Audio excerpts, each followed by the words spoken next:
When maintaining your daily wellness rituals is important to you, the change in routine during the summer can feel daunting. Kachava's new travel packs help you stick to your daily ritual, even when you're on the go.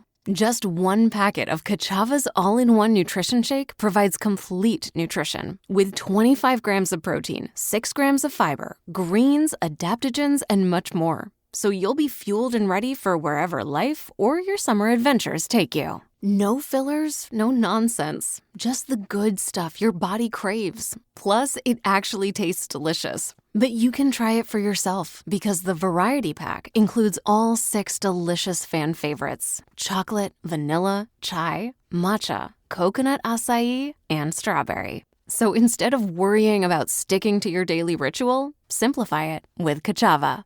Go to kachava.com and use code NEWS for 15% off. That's KACHAVA.com, code NEWS.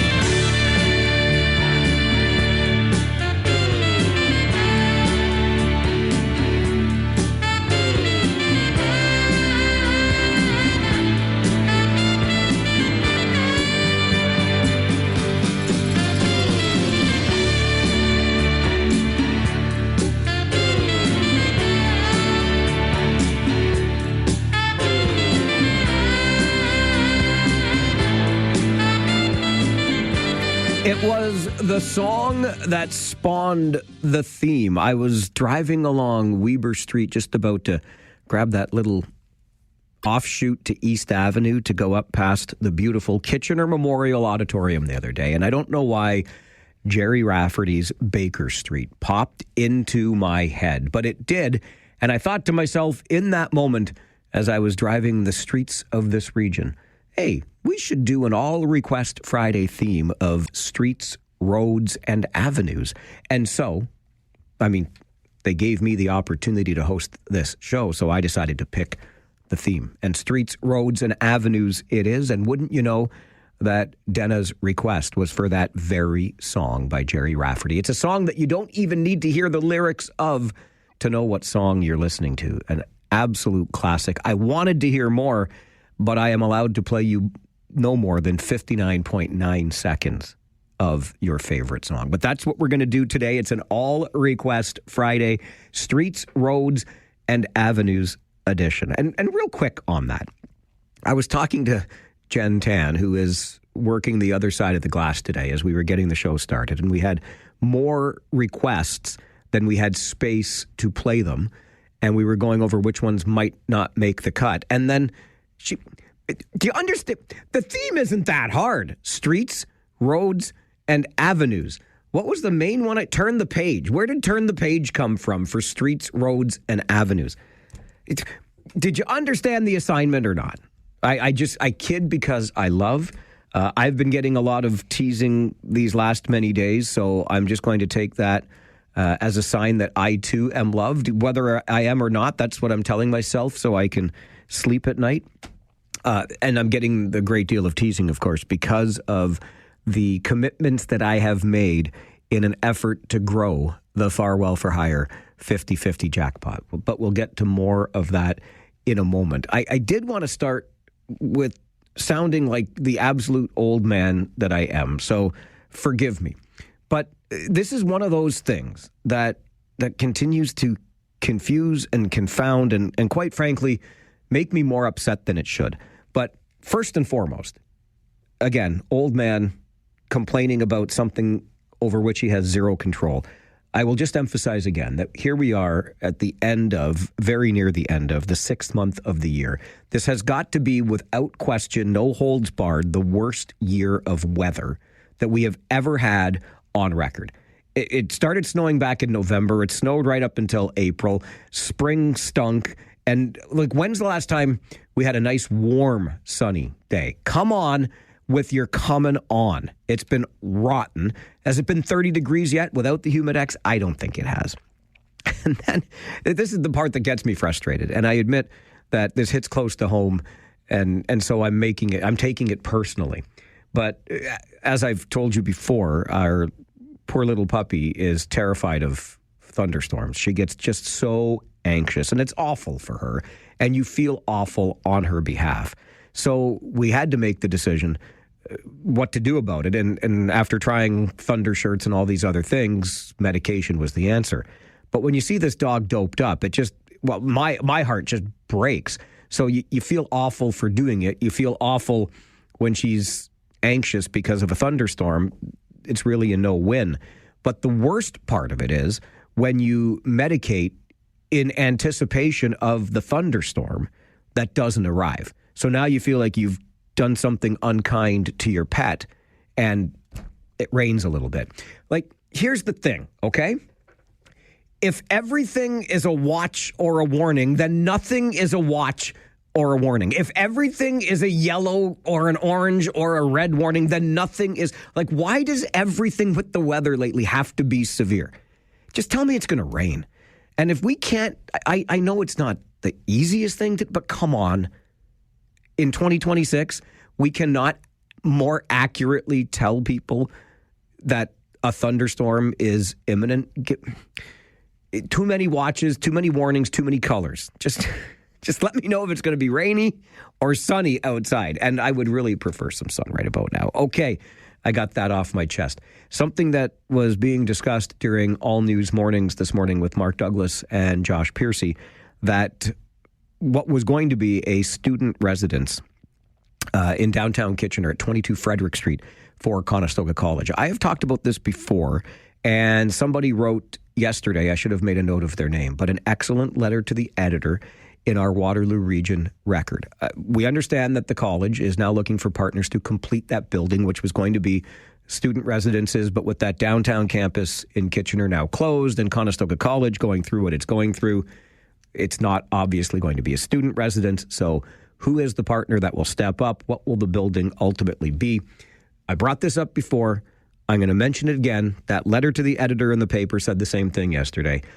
I think, and I will encourage, I know Conestoga College won't do it this way because they're looking for partners to finish something and essentially salvage some money out of it. This is an excellent opportunity for some kind of shelter, supportive, affordable housing, something housing related for the community, not for the college, not for private interest, but for people in the community who are in need. I even got real crazy with my idea, thinking about that bridge that connects 22 Frederick Street over to Market Square, and Market Square as a mall, we know, is not much in the way of retail anymore. You think of the services you could put in there for folks. Oh my God, like all kinds of things. I know I'm going big here, but specific to 22 Frederick Street and the building that the college owns, considering the manner in which Conestoga College accumulated its massive surplus, I just want this to sink in for you. $250 million surplus. More than $250 million, $250 million. I thought, and I still think, it would be a goodwill gesture on the part of the college to just turn that building over to community needs. Yeah, we could talk about the college and its bottom line, et cetera, but how did that surplus get built? Right? Through various programs, provincially, federally, the increased tuition that was available to Conestoga College because of it. Call it upper level of government support to create this building. I think that would be the best use for it.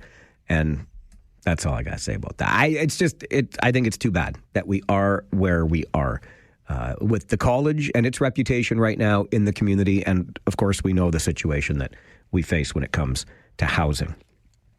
We are in a very good place as we head into the final weekend of the Farwell for Hire fundraising campaign and our 50-50 raffle. There is a big jackpot available right now and an early bird prize to be given away in less than 3 hours. So you might want to get those tickets as soon as you can, because I don't want you to miss the chance at that last early bird prize. $2,500 in cash from TLC Pet Food, and we're going to have Eric Cuddiss from TLC Pet Food in studio with us at noon as he gives away that final early bird prize. But the jackpot right now, sitting at, I'll hit refresh, it always goes up when I do that, $125,675. The take-home prize is almost $63,000. Tickets at cf5050.ca. Speaking of Eric and the folks at TLC Pet Food, they put up, TLC Pet Food did, the last time Eric was here to give away a $2,500 early bird prize, they put up a $10,000 matching donation challenge from June the 5th when they were here to Father's Day. We called it the Farwell for Hire Father's Day Challenge. And those donations, that $10,000 match, was made all online directly into our Farwell for Hire fund, which in perpetuity, forevermore, funds research into cystic fibrosis and helps families in our community who are navigating this disease. Forevermore, that fund sits there and generates money for research. And almost $11,000 came in online just towards that match that Eric and the team at TLC Pet Food made. And another $25,000 plus came in from the community. So it turned into a $36,000 benefit for cystic fibrosis research. And then yesterday I was out at TLC Pet Food in New Hamburg, and they put me to work because it is Farwell for Hire. And what I did was load a TLC Pet Food truck with dog food. And by load, I mean I put a bag of food and a bag of dog biscuits into a truck, one of each.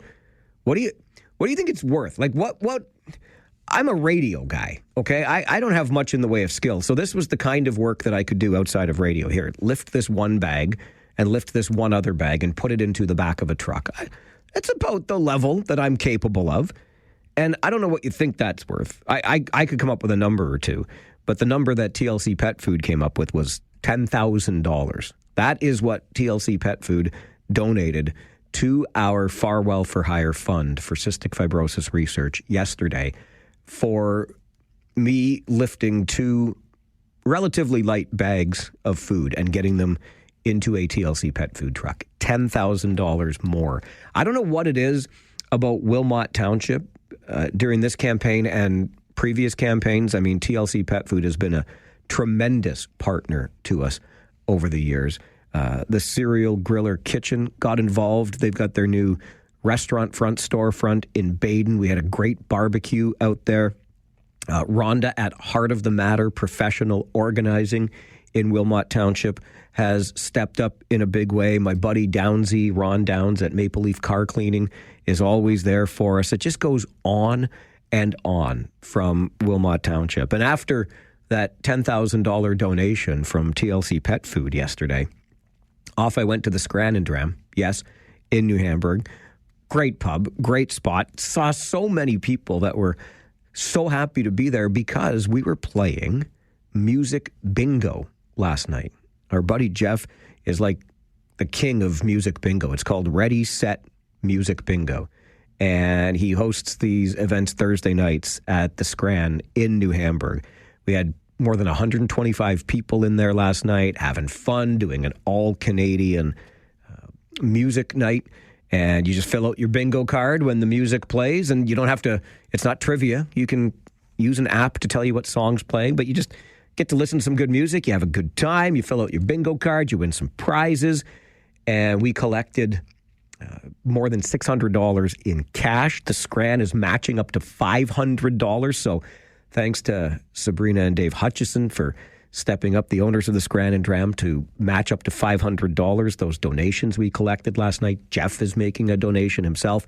Again, Wilmot Township coming through in big ways. About $11,500 from Wilmot Township just yesterday for our Farwell for Hire fundraising in support of cystic fibrosis research. We remain forever grateful to you. We really do. It's been a good year. We're headed into the final days, and we hope to announce a really, really big number. We also hope to announce your name when the early bird draw is made at noon today in the Farwell for Hire 50/50 raffle. So just a reminder again, cf5050.ca is the place you can go to get your tickets. If you win the $2,500 today, you're still in for that big overall jackpot. And we will draw that number on Tuesday, next Tuesday, June the 30th at noon. So lots of opportunity for you to win big. cf5050.ca. 1, 2, 3, 4, 5, 6, 9. All right, let's get to the Farwell Show 5 for this Friday morning. Number one, Prime Minister Mark Carney is expected to announce details on his government's plan to restore 24 Sussex today. However, it remains unclear if it's being restored for public use or as the official residence of the Prime Minister. That media conference is supposed to start around 9:30 this morning. We'll be keeping our ears on it. And a couple of other things, of course, federally that are a big deal. One is Alberta separation. The other is this deal in British Columbia that many are calling a bailout of condominium developers, and I can certainly understand that point of view. Prime Minister Carney held a media conference yesterday as well, and he got into a lengthy answer about that deal in British Columbia and admitted that the feds haven't done a very good job of communicating the plan. So we'll hear directly from that media conference before 11 on our show this morning. And Prime Minister Carney said at the end of that media conference yesterday that he would be announcing this morning the plans for Sussex Drive. So we'll keep our ears on that. And before 11 this morning, between like 10:45, 11 o'clock, we'll play some of that audio directly from the Prime Minister so you can get a better understanding of what they're aiming to do with a conversion of vacant condominiums in British Columbia to affordable housing. You may not still like the answer, and that's fine, but at least you'll get it straight from the horse's mouth, if you will. We'll do that before 11 on the show this morning. Number two, on your Farwell Show 5 today, neighbors in cities across northern Venezuela helped each other dig through rubble to search for loved ones yesterday after back-to-back earthquakes killed more than 230 people. Officials add that at least 4,300 people were injured and expect the numbers to climb, with thousands reported missing and frantic rescue efforts continuing. Number three, the head of Hydro Ottawa says the utility is under extraordinary pressure as power-hungry data centers lead an historic surge in large-scale customers seeking to connect to their grid. 34 large projects in the connection queue in the Ottawa area have cumulative demands equivalent to about 86% of the utility's average load, or just over 1,000 megawatts. And if you're following these stories, you likely heard that Hamilton Council, just about 45 minutes from here, voted against a large-scale data center just this week. And there are pushbacks in communities across this country, so it's getting very interesting when it comes to these data centers. Number four on your Farwell Show 5 this morning, Toronto is hosting its final group stage match of the FIFA World Cup today. Fans expected to pack Toronto Stadium this afternoon to watch Senegal and Iraq face off, with both teams clinging to faint hopes of reaching the knockout round. And number five, tomorrow is the Pause on Pavement fundraiser for the KW and Stratford Perth Humane Society. You will find pop-up stations and fundraising barbecues at local businesses throughout Waterloo Region and Stratford Perth, raising funds for the Humane Society's Better Together capital campaign.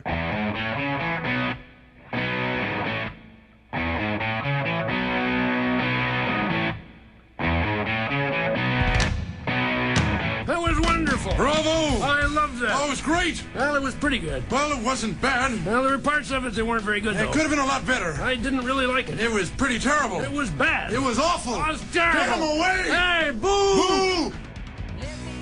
You just gotta love your day when it starts with people booing you. I hit the refresh, though, on the Farwell for Hire 50/50 raffle, and that jackpot is growing some more.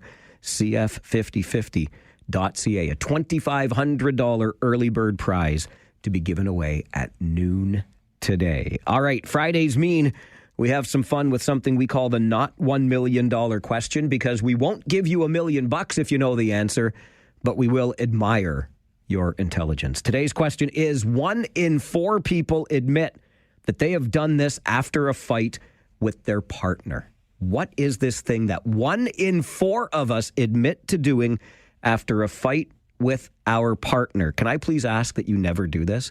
But if you think you know the answer, give me a call. I want to hear that. What is this thing that 1 in 4 of us admit to doing after a fight with our partner? It's the not $1 million question on the Mike Farwell Show, 570 News Radio and Rogers TV.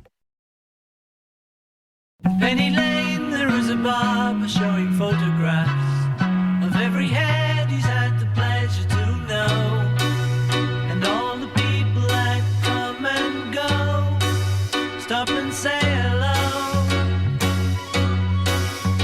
On the corner is a banker with a motor car, the little children laughing him behind his back, and the banker never wears the Mac in the pouring rain. Very strange. Penny Lane is in my ear. Oh, it's a classic from the Beatles that Mark wanted to hear on this All Request Friday, Streets, Roads, and Avenues edition. So why the hell are they singing about a lane, Mark? It's the question the assignment wasn't that, was it hard? Should I be more strict? I'll give you a lane. I remember the lane that ran from my grandma's place on Duke Street down to Waterloo Street in behind. I loved that lane when I was a kid. It was like magic. You could go from Duke Street down to Waterloo Street. You never had to walk on a sidewalk. Right down the lane.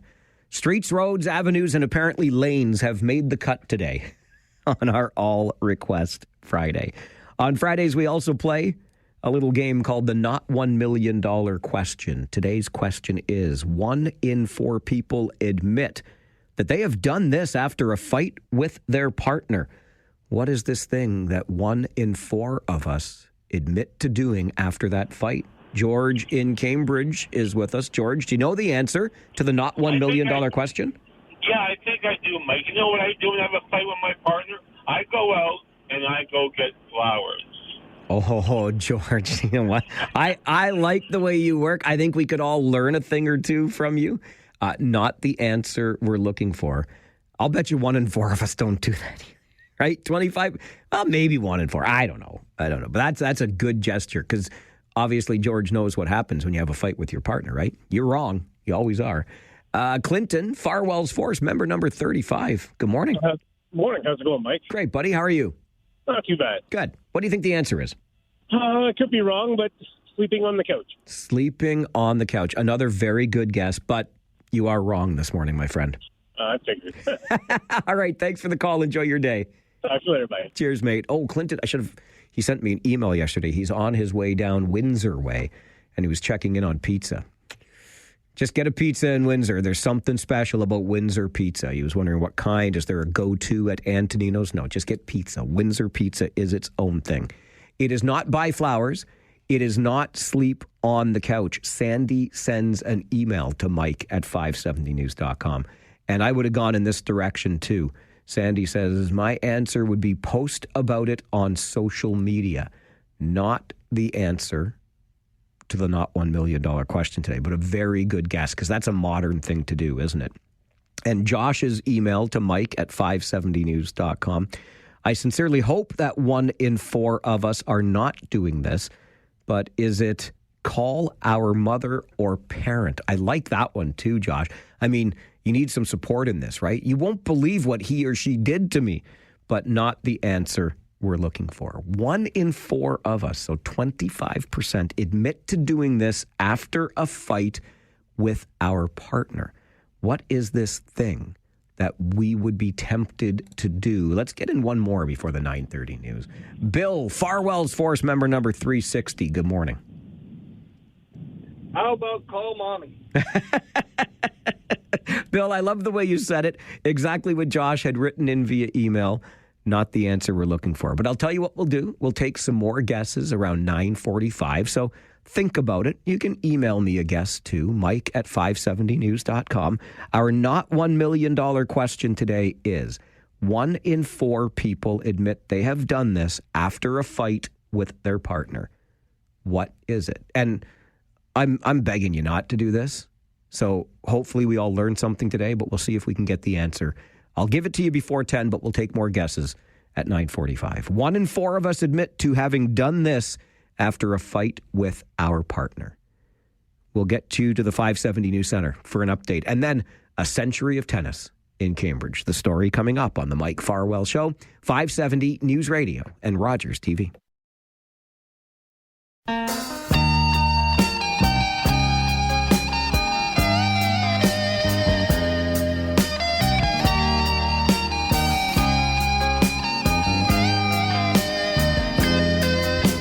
remember standing on the corner at midnight, trying to get my courage up.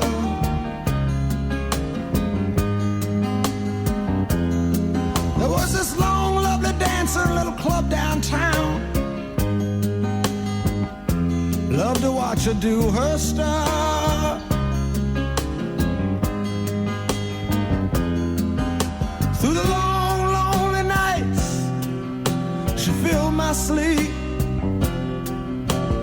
Her body softly swaying to that smoky beat down on Main Street. You see how easy it is? Preston Paul understood the assignment on All Request Friday this week. It's the Streets, Roads, and Avenues edition, and a little bit of Seeger and Main Street. You see?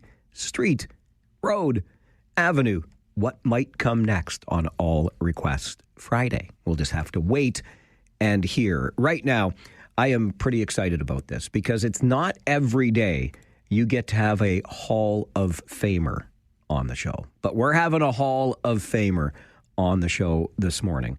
The Cambridge Sports Hall of Fame inductee back in 2012, Mary Ann Gaskin, joins the show this morning. Mary Ann, good morning. Good morning. Can you hear me? I can hear you just fine. Are you hearing me okay? I am. Very good. Does it ever Good to be here. It's great to have you here. Does it ever get tired hearing that you are a Hall of Famer in Cambridge? Oh, I'm a little shy, but it's always nice to hear about that. I've been very fortunate in my tennis. Well, let's talk about that tennis, if we could. How did you first get started in the game? Well, I started way, way, way back when, up in a cottage in Southampton, and played there for a few summers. And then we didn't go there anymore, and we came back, and I spent my summers in Galt. And I went to the Galt Tennis Club. And at that time, timing was great. A new junior program had just started the year before, introduced by Don Rope. Phenomenal program, so many kids eager to play tournaments, great group, grew up together, went all over the place, very fortunate, and ended up doing fairly well, and kept playing, played actually for my university and my club and my country. That university was the University of Waterloo, correct? It was, yes. I remember playing there in the university championships. We had to go to Sudbury, but before we played, this was in the fall, we had to scrape the ice off the courts.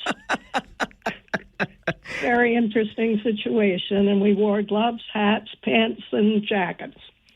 But it was fun. I think our team won. You remember that for sure, don't you? I do. Marianne, what was it about the game of tennis that really captured your interest and kept you at it for all these decades? Well, obviously the challenge of playing and improving, but the great aspect is meeting friends.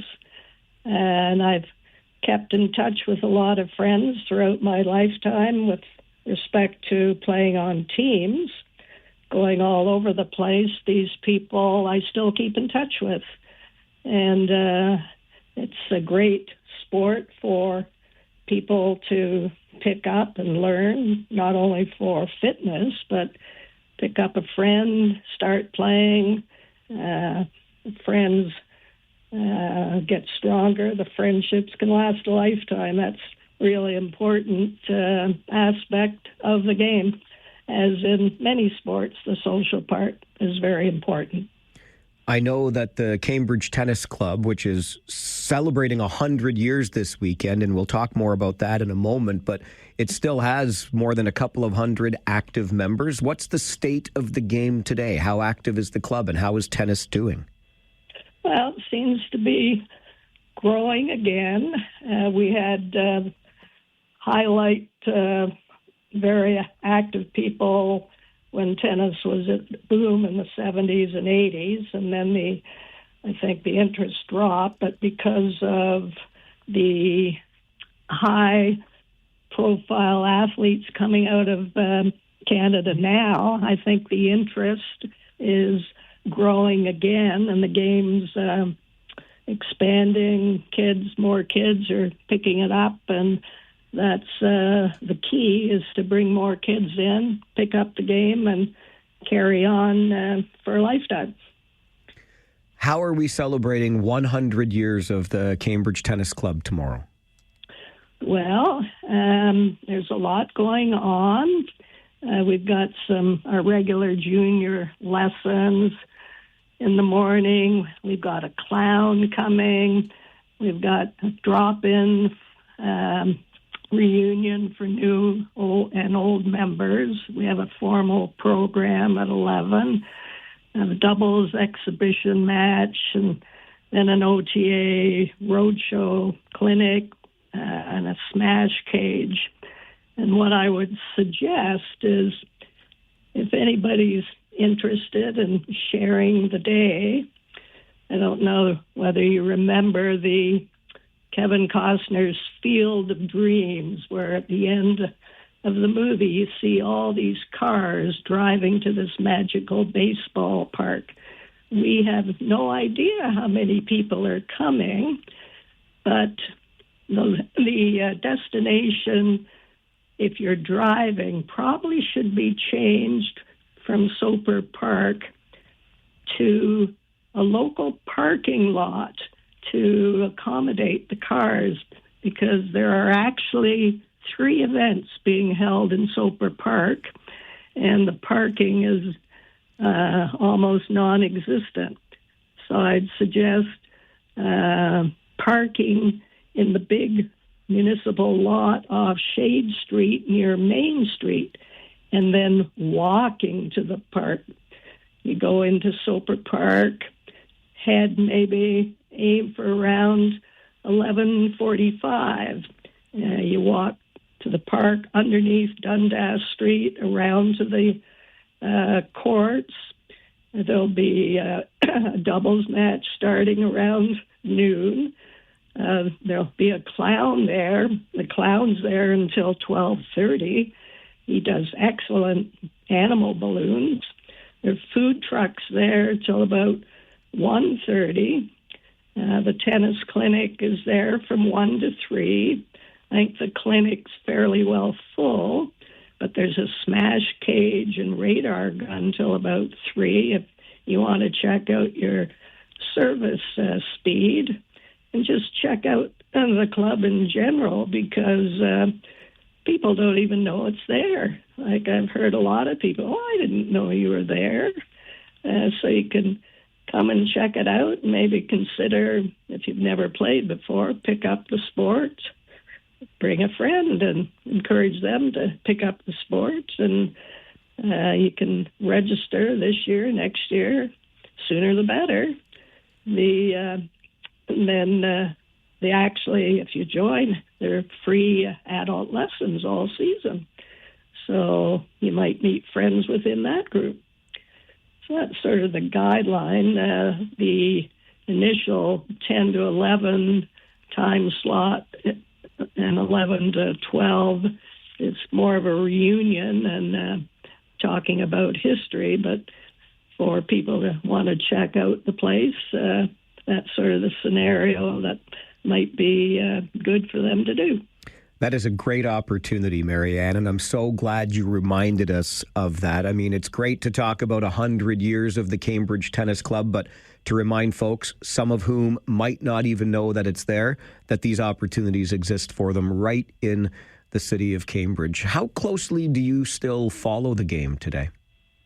Oh, all the time. Very carefully. Yeah, we've had one of the people that came through Harry Greenan's program, Erin Routliffe, has won the U.S. Ladies Doubles Championship twice. She was playing with Gabby Dabrowski. So she's a local meaning coming through Harry Greenan's program, and Harry came through Soper Park's program. And then Mark Greenan, still active teaching, and he was a Davis Cup player. So he has some history with him, and we have a commemorative program, actually, that I did some research on. And we've got a list of 32 people that have done really well coming through that club. People have gone on to be NCAA coaches, done great administrative stuff in tennis. It's amazing the accomplishments of these people. Very proud of them. Do you ever look at the equipment they get to use today and think back on what you were using when you were first playing and thought, shoot, I would have been, my service speed would have been twice as fast if I had one of those light rackets? Oh, yes, it is an improvement. It might be a little easier on the arm. From the old days, I remember using an old wood racket with a 4 7/8 grip, which was like a club, and my poor arm. But they're much lighter now, so that's good. It is great to get the chance to chat with you today, Marianne. Enjoy those celebrations tomorrow, and thanks very much for being on the show this morning. My pleasure. Good talking to you. All right. Bye-bye now. Bye. Marianne Gaskin is the president right now of the Cambridge Tennis Club, but I think more to the point, a member of the Cambridge Sports Hall of Fame, inducted in 2012, and why not? An absolute standout on the court. She played at the University of Waterloo, where she won a championship, as you heard, and she represented our country in tournaments all around this world, including the other side of it, the world that is, in Australia, South Africa, the Netherlands, Ireland, Austria, you name it. And all of her, most of, after that start at the cottage in Southampton, her skills were really developed at it, what is now known as, it had various names over the years, including the Galt Tennis Club, etc., but the Cambridge Tennis Club, and it celebrates 100 years with that party tomorrow right at the club itself, as you heard Marianne say, with so much else going on at Soper Park, where you will find the Cambridge Tennis Club. Probably best to park in that municipal lot on shade just near Main, and then walk yourself over to the park and enjoy the day, check out your service speed, and maybe even join as a member. They are still 200 plus members strong, and one of the things that Marianne touched on that I love about it, it's, yes, about the game and the exercise you get and maybe how you develop in the game, but the friendships you make and the socialization that comes with it. Just quick on the reference that Marianne made to Field of Dreams and that end of the movie where all of those vehicles are coming up to that mythical Field of Dreams that Ray Kinsella, the character played by Kevin Costner, had created on his farmland there in Iowa. The end scene of that, it's one of my favorite movies of all time, like one of my absolute favorites. And you see that line of cars and the flickering lights. When that scene was first shot, the director was bummed out because it didn't show the way you wanted it to. Even though the vehicles were moving, it just looked like one big line of light. So the director of the movie had the drivers flick their high beams, so it gave the illusion of motion that you could see on the final screening. Just a little bit of trivia from one of my favorite movies of all time, and tennis is one of my favorite sports. Go, Marianne, go. Go Cambridge Tennis Club, go. 100 years being celebrated tomorrow at Soper Park in Cambridge. All right, we'll take a timeout. When we come back, you want to take another guess at our not $1 million question today? 1 in 4 people admit they have done this after a fight with their partner. What is it? Have you done it? 1 in 4 of us have. What is this thing that we have done after a fight with our partner? We'll take more guesses for the answer to the not $1 million question next on the Mike Farwell Show. 570 News Radio and Rogers TV.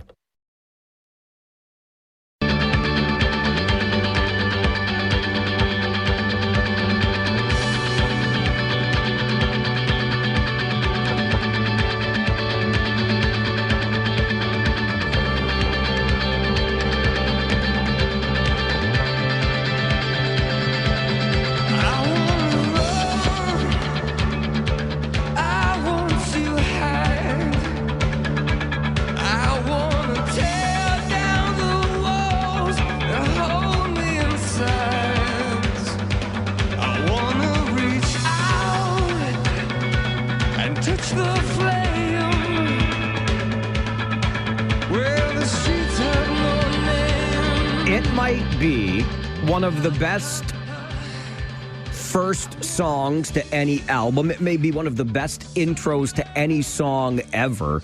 And of course, it finds its way into our All Request Friday Streets, Roads, and Avenues theme. That, of course, is where the streets have no name by the one and only U2. By request from Sandy, Farwell's Force member number 130, Heather, Farwell's Force member number 92, and Scott also wanted to hear Where the Streets Have No Name because they understood the assignment. Fridays, all request, and the chance for you to answer our not $1 million question and impress us with your intelligence.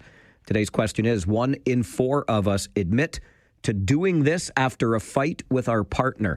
What is it? Let's see if we can find the answer on the phones. Francis, good morning. Good morning, Mike. My better half would like to say a J mature couple would probably give the other person a cold shoulder. And my guess is, I would say, I know you are right. God bless. Have a good one. Thanks, Francis. You're like George, right? He goes out and buys flowers because he knows he was wrong. Francis, you're awfully close. You're awfully close. It's not the cold shoulder either. Jerry is with us to answer the not $1 million question. Good morning, Jerry. Good morning, Mike. What do you think? I was thinking you just threw me a knuckleball because you made a comment before you went to break saying, I suggest that you don't do this. So I thought maybe it was a negative. And now I'm hearing what you said. And I certainly don't want my better half to think I would do this. But after a fight, maybe somebody's going to contact a former partner. Oh, I see. I had a feeling this is where it would go. Thankfully, that's not the answer. No, I would not recommend that. Exactly. All right, Jerry, thanks for calling in. Thank you. Have a great day. I mean, let's hope that 3 in 4 of us don't do that, right? This is 1 in 4 of us. After a fight with our partner, what is this thing that we do? Lisa, good morning. Good morning, Mike. So my answer is awfully close to Francis's, but I think they apologize even if they don't think it was their fault. Oh, see, you must be happily married, right? That's what you do, right? I am. Good for you. I love the 42 answer. 42 years in September. 42, did you say? In September. Oh, that's awesome. Good for you. And I can see why. That's not the answer we're looking for, but you're on the right track. Okay. Thanks, Lisa. Have a good day. You too. Bye-bye. I mean the right track with her relationship. Not really the right track with the... This is something you should not do. You should do what Lisa said. Just apologize even if you think you're wrong. Ellen, Farwell's Force, member number 345. Good morning. I think you'd turn to alcohol. You know what, Ellen? Thank you for the call. Good guess. I thought that same thing, along with, send a message to somebody you ought not send a message to, but not the answer. So let's see. Clinton tried before. Are you just getting hungry for pizza and you wanted to call back or what, Clinton? Well, no, that's at lunchtime. I just arrived to the job site. I have to start measuring down here in Amherstburg. Okay. You got me. See, I'm thinking I'm wrong again because now you said you probably shouldn't do this, and I don't think there's a problem with this item. But my second answer would be makeup sex. You see, and that's another good one. Not the answer we're looking for. I'm going to squeeze in one more, and before I give you the answer, unless Tony knows it. Tony, what do you think, buddy? I'm thinking that either partner should just cool off a little bit and go for a nice long walk. Yeah, that's another good one. Great guess. Not the answer. I thought of that one too. Take a little cooling off period. Grab a drink. On the really negative side, oh boy, message somebody you shouldn't. But no. And I still, again, would say, I don't think you should do this. 1 in 4 people admit that after a fight with their partner, they Google whether or not they were right. Let me tell you something. It's the self-fulfilling prophecy, right? You'll go on there and the Google will tell you you're right because it tells you what you want it to tell you or something like that. Just out of curiosity, I Googled, am I right this morning, just to see what would happen. And it comes up with internet slang and an American popular music and humor website and some song by Erasure. So there you go. But don't Google, am I right? Do what Lisa said. I think that's the best way. Apologize even if you think you're right. That was the answer to our not $1 million question today. People Google, am I right, after a fight with their partner. This is the Mike Farwell Show. 570 News Radio and Rogers TV.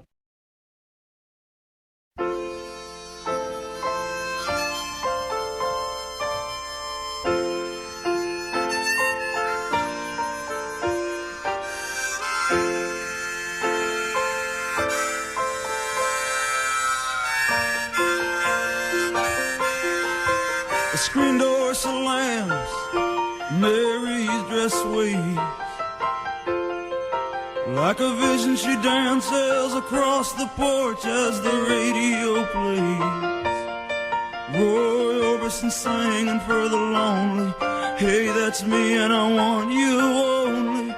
Don't turn me home again, I just can't face myself alone again. Don't run back inside, darling, you know just what I'm here for.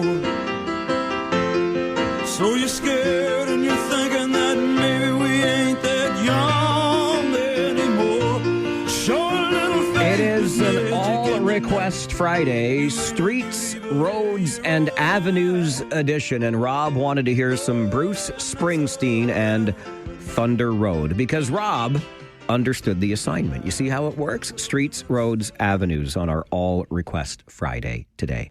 Very pleased to be joined in studio by a couple of avid bowlers who are attempting to save a bowling alley, some lanes in Kitchener. I always knew them, that's why I stumbled for a minute, as the Brunswick Lanes. That's what they were when I was younger, because I'm old now. But they're the Frederick Lanes at Frederick Mall in Kitchener. Mason Tickle and Cassandra Allen join me in studio. Mason, good morning. Good morning. Cassandra, good morning to you. Good morning. Nice to be here. It's great to have you both here. And I love what you're attempting to do here and save these lanes from closure. Let's start with you, Mason. How did you even first get in? You're a younger man. I didn't know people were that interested in bowling anymore. I mean, my white hairs would disagree about the younger man, but no, So honestly, like, I think 3 years ago, 3.5 years ago, we bowled a couple games at another establishment, and we did well together, and we were like, let's find another bowling alley, let's find a community or whatever. So we joined a lane or joined a league, and it was at Frederick Lanes, and we immediately felt like very comfortable in the community, and it was like it turned into us.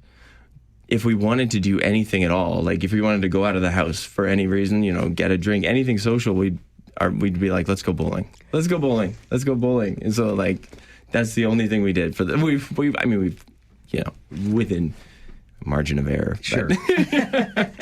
So, Cassandra, when you learned that the Frederick Lanes were slated for closure, how did you feel about that? What was your reaction? Oh yeah, it was surprising, and it was horrible. Like Mason said, that is a place that we were there many days per week and had met so many people there that we had really grown to know and love.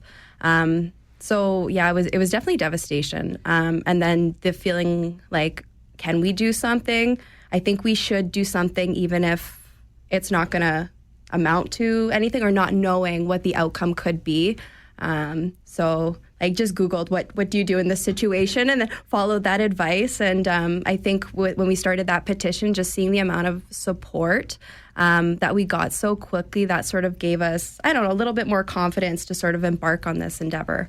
So where are we at with this endeavor, Mason? Well, we didn't buy the business. We put in an offer for the assets because they were actually a huge American corporation. And so I just, buying the business, there's a lot of sensitivities and financial data and whatever. So they were just going to tear things out.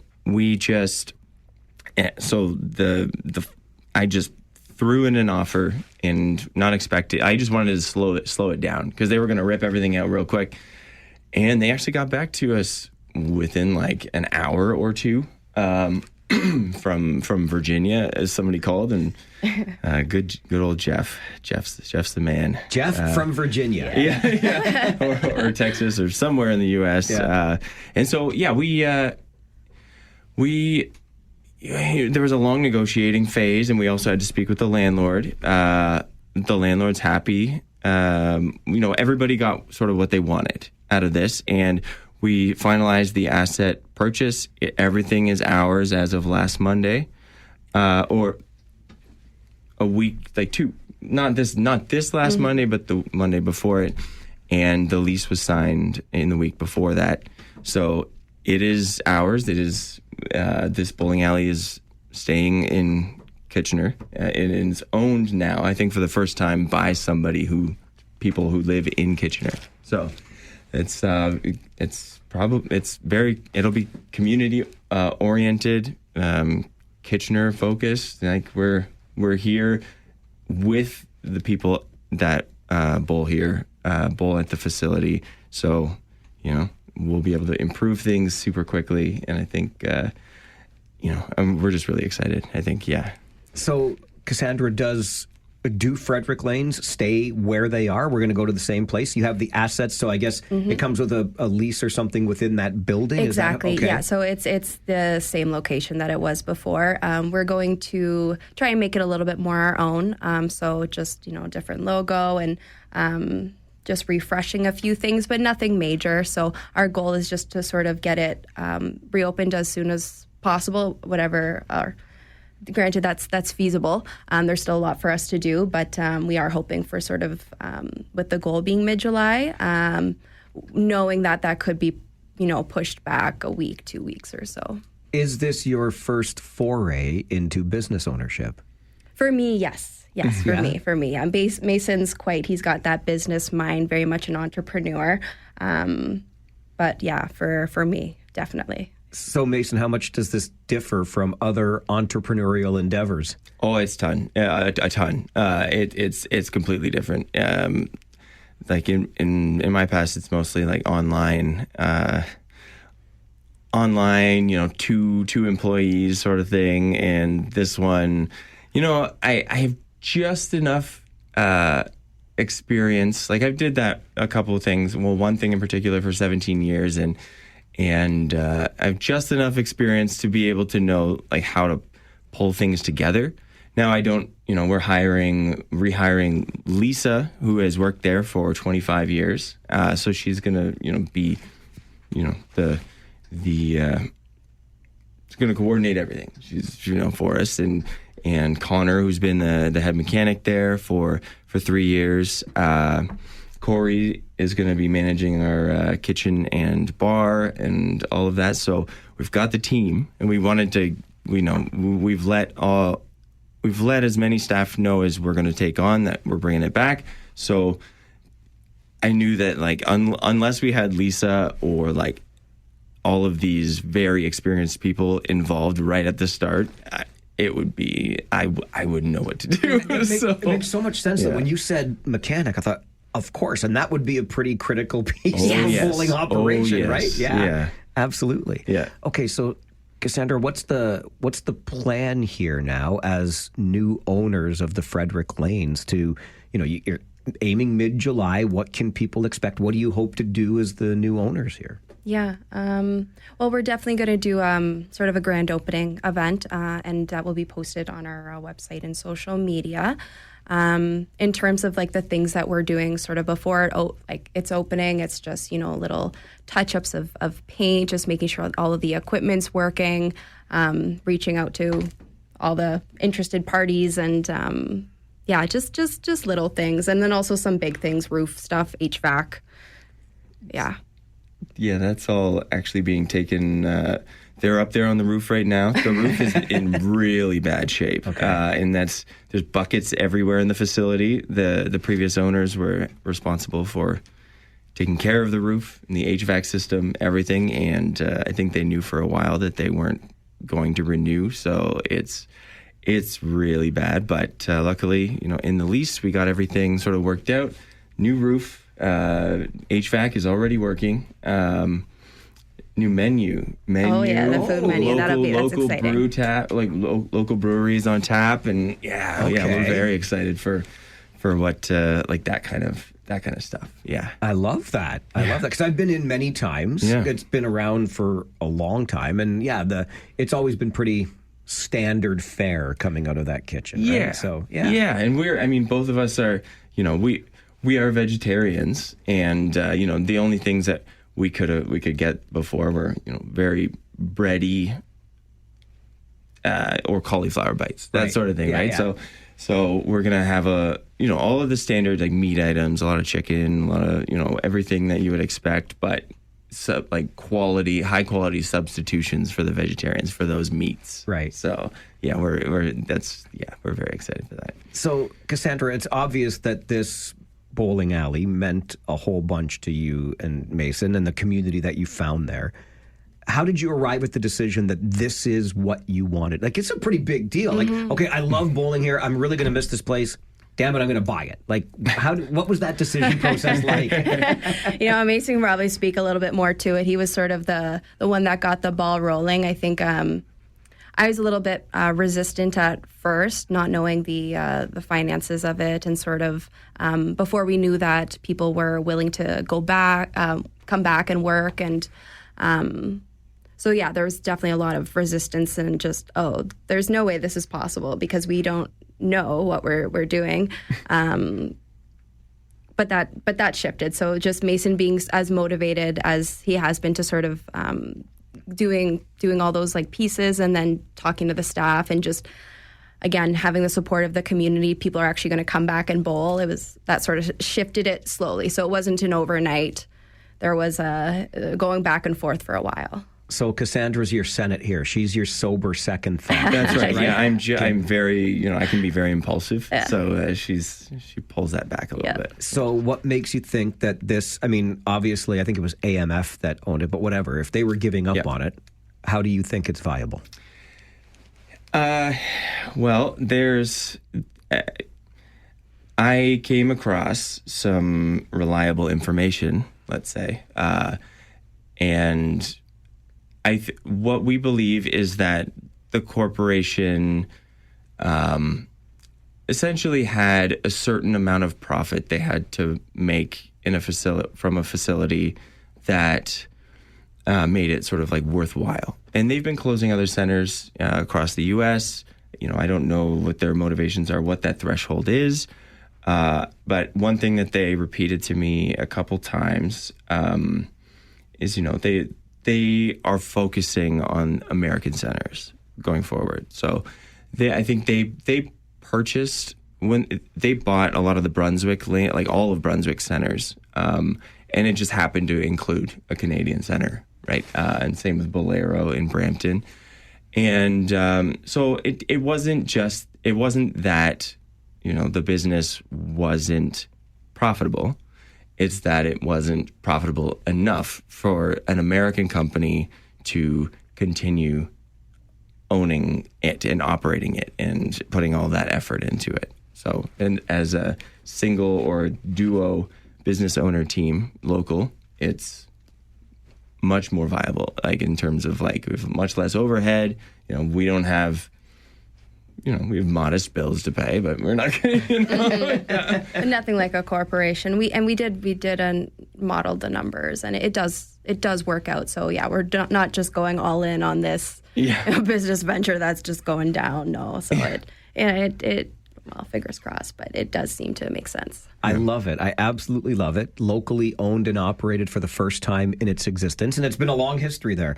You mentioned the website, social media. Where will we find that, Cassandra? What is it? Yeah, fredericklanes.ca, and then I think the Instagram tag is... Yeah, the Instagram doesn't have anything on it, but it's Frederick Lanes KW. Frederick Lanes KW on Insta. fredericklanes.ca is the website. I wish you the best of luck. I'm so glad you're doing this. Like, as somebody that loves going there and has for a long time, I think it's fantastic. So thanks for doing it on behalf of the community, and thanks for joining the show. Yeah, thanks so much. Thanks, Hopefully we'll see everybody in there. So we'll watch for that opening in mid-July. A couple of weeks now, right? Yeah. Okay. Oh goodness. I said that on purpose. Cassandra All and Mason Tickle, the new owners of the Frederick Lanes. Check out the website, fredericklanes.ca. It's the Mike Farwell Show. 570 News Radio and Rogers TV.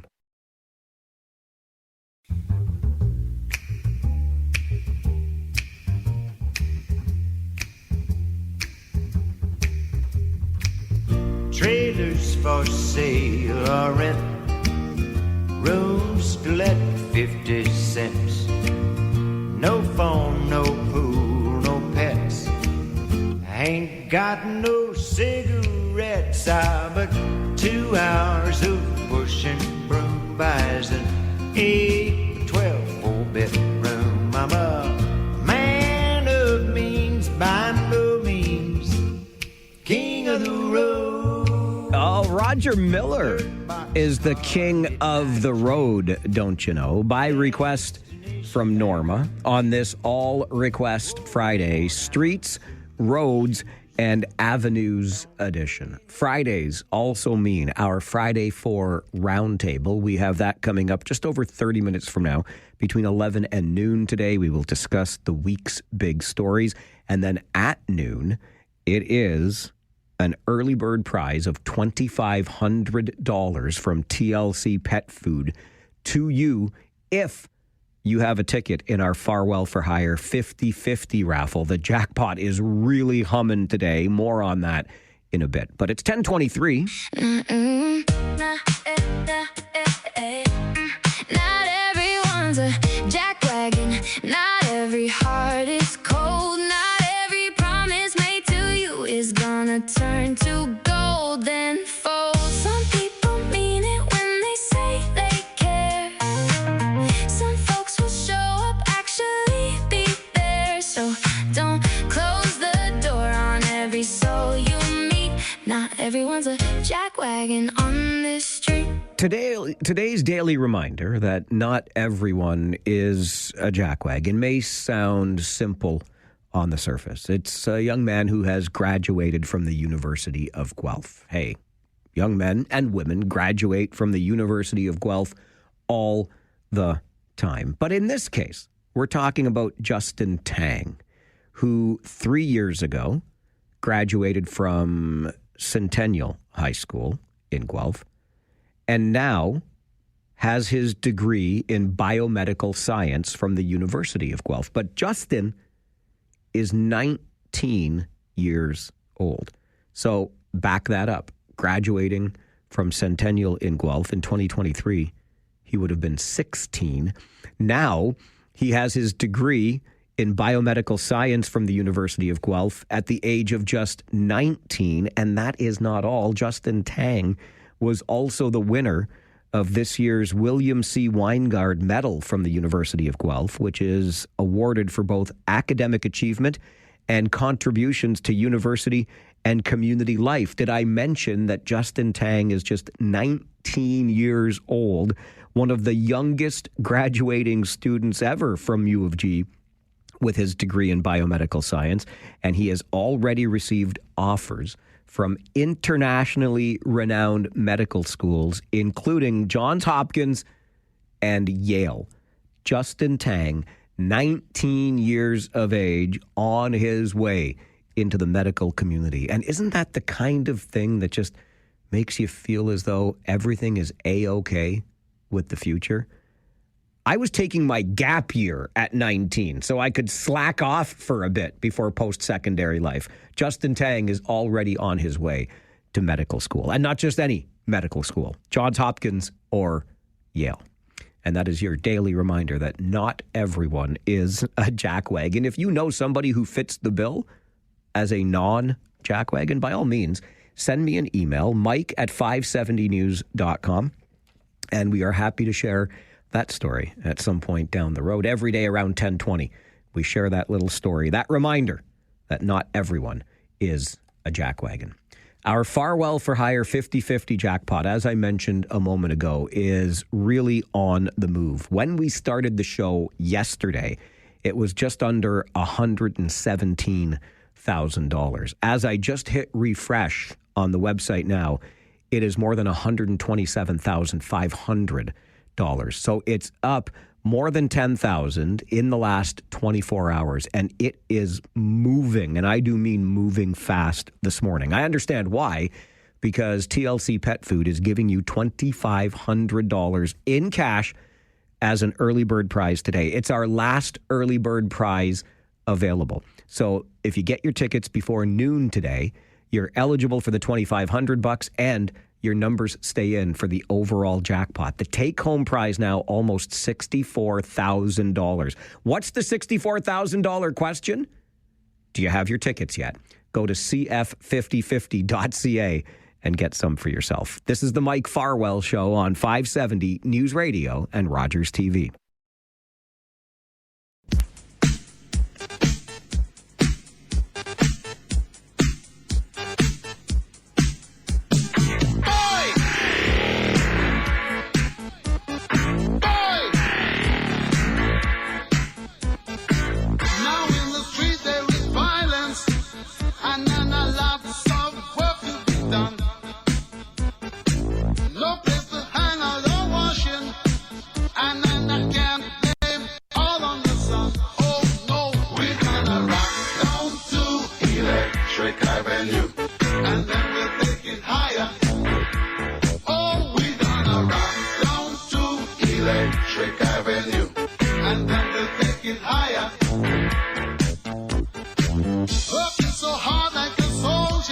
Oh, did I ever love this one when I was a kid. A classic from the 80s and Eddie Grant.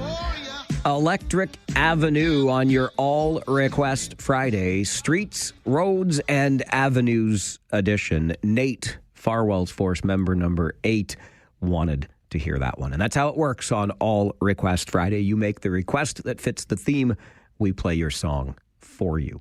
Something else we like to do on Fridays is keep our eyes on the local sports scene during the Kitchener Rangers season. Of course, Friday mornings at this time is the coaches show. And when it's not hockey season, it's not just construction, but baseball season here in town. And our Kitchener Panthers are featured Friday mornings at this time on the show. The general manager of the team, Shanif Hirani, joins us. Good morning, Shanif. Good morning, Mike. Things are tough right now. Teams scuffling a little bit. A loss last night on home field to the Guelph Royals. But what is it that's kind of got the team going the wrong direction right now? I think for us, we got off to a great start. We were playing really good baseball at the beginning of the season, but the past few weeks, our pitching struggled a little bit. So we're looking to turn that around here quickly. We have a few new players coming in that will hopefully solidify our pitching rotation, and then we can get back to winning baseball games. I'm glad you brought that up with the pitching, because I was curious. I don't get to as many games as I would like, but I've been to a few, and the game I saw the other week with the Barrie Baycats in town, man, did they pound the ball. And I was just wondering, in the league this year, sort of what teams are doing to find success. Is it about the long ball and they try to score more runs than the other guys? Is it about pitching? It looks like Barrie's approach to the game is just have guys that can hit home runs. But what's the league kind of looking like? Yeah, so this year, I would say across the board, teams are scoring a lot more runs. It's not just one team. It seems like every team is scoring runs in bunches. So the teams that are going to pitch better are typically the teams that are going to win. So we're looking to reinforce our pitching staff. We have a unique situation with Jack Couch Park being one of the smaller fields in the league. So for us, it's even more important, I would say, than some teams to make sure that our pitchers are throwing strikes and keeping the ball in the ballpark. So what do you look to do to shore up that pitching rotation? So we've been working every day with the guys we have here. We're bringing in 2 new pitchers. One just arrived last night, and the other one will be arriving early next week. Both guys with high-level experience, one from the Arizona Diamondbacks organization and one from the St. Louis Cardinals organization. So our thought is if we can bring in people with high-level experience who've pitched in tough environments, they'll be able to translate their skills here pretty easily. How confident are you as the GM, Shanif, that you can get this turned around at this point of the season? I'm confident. We have a good team.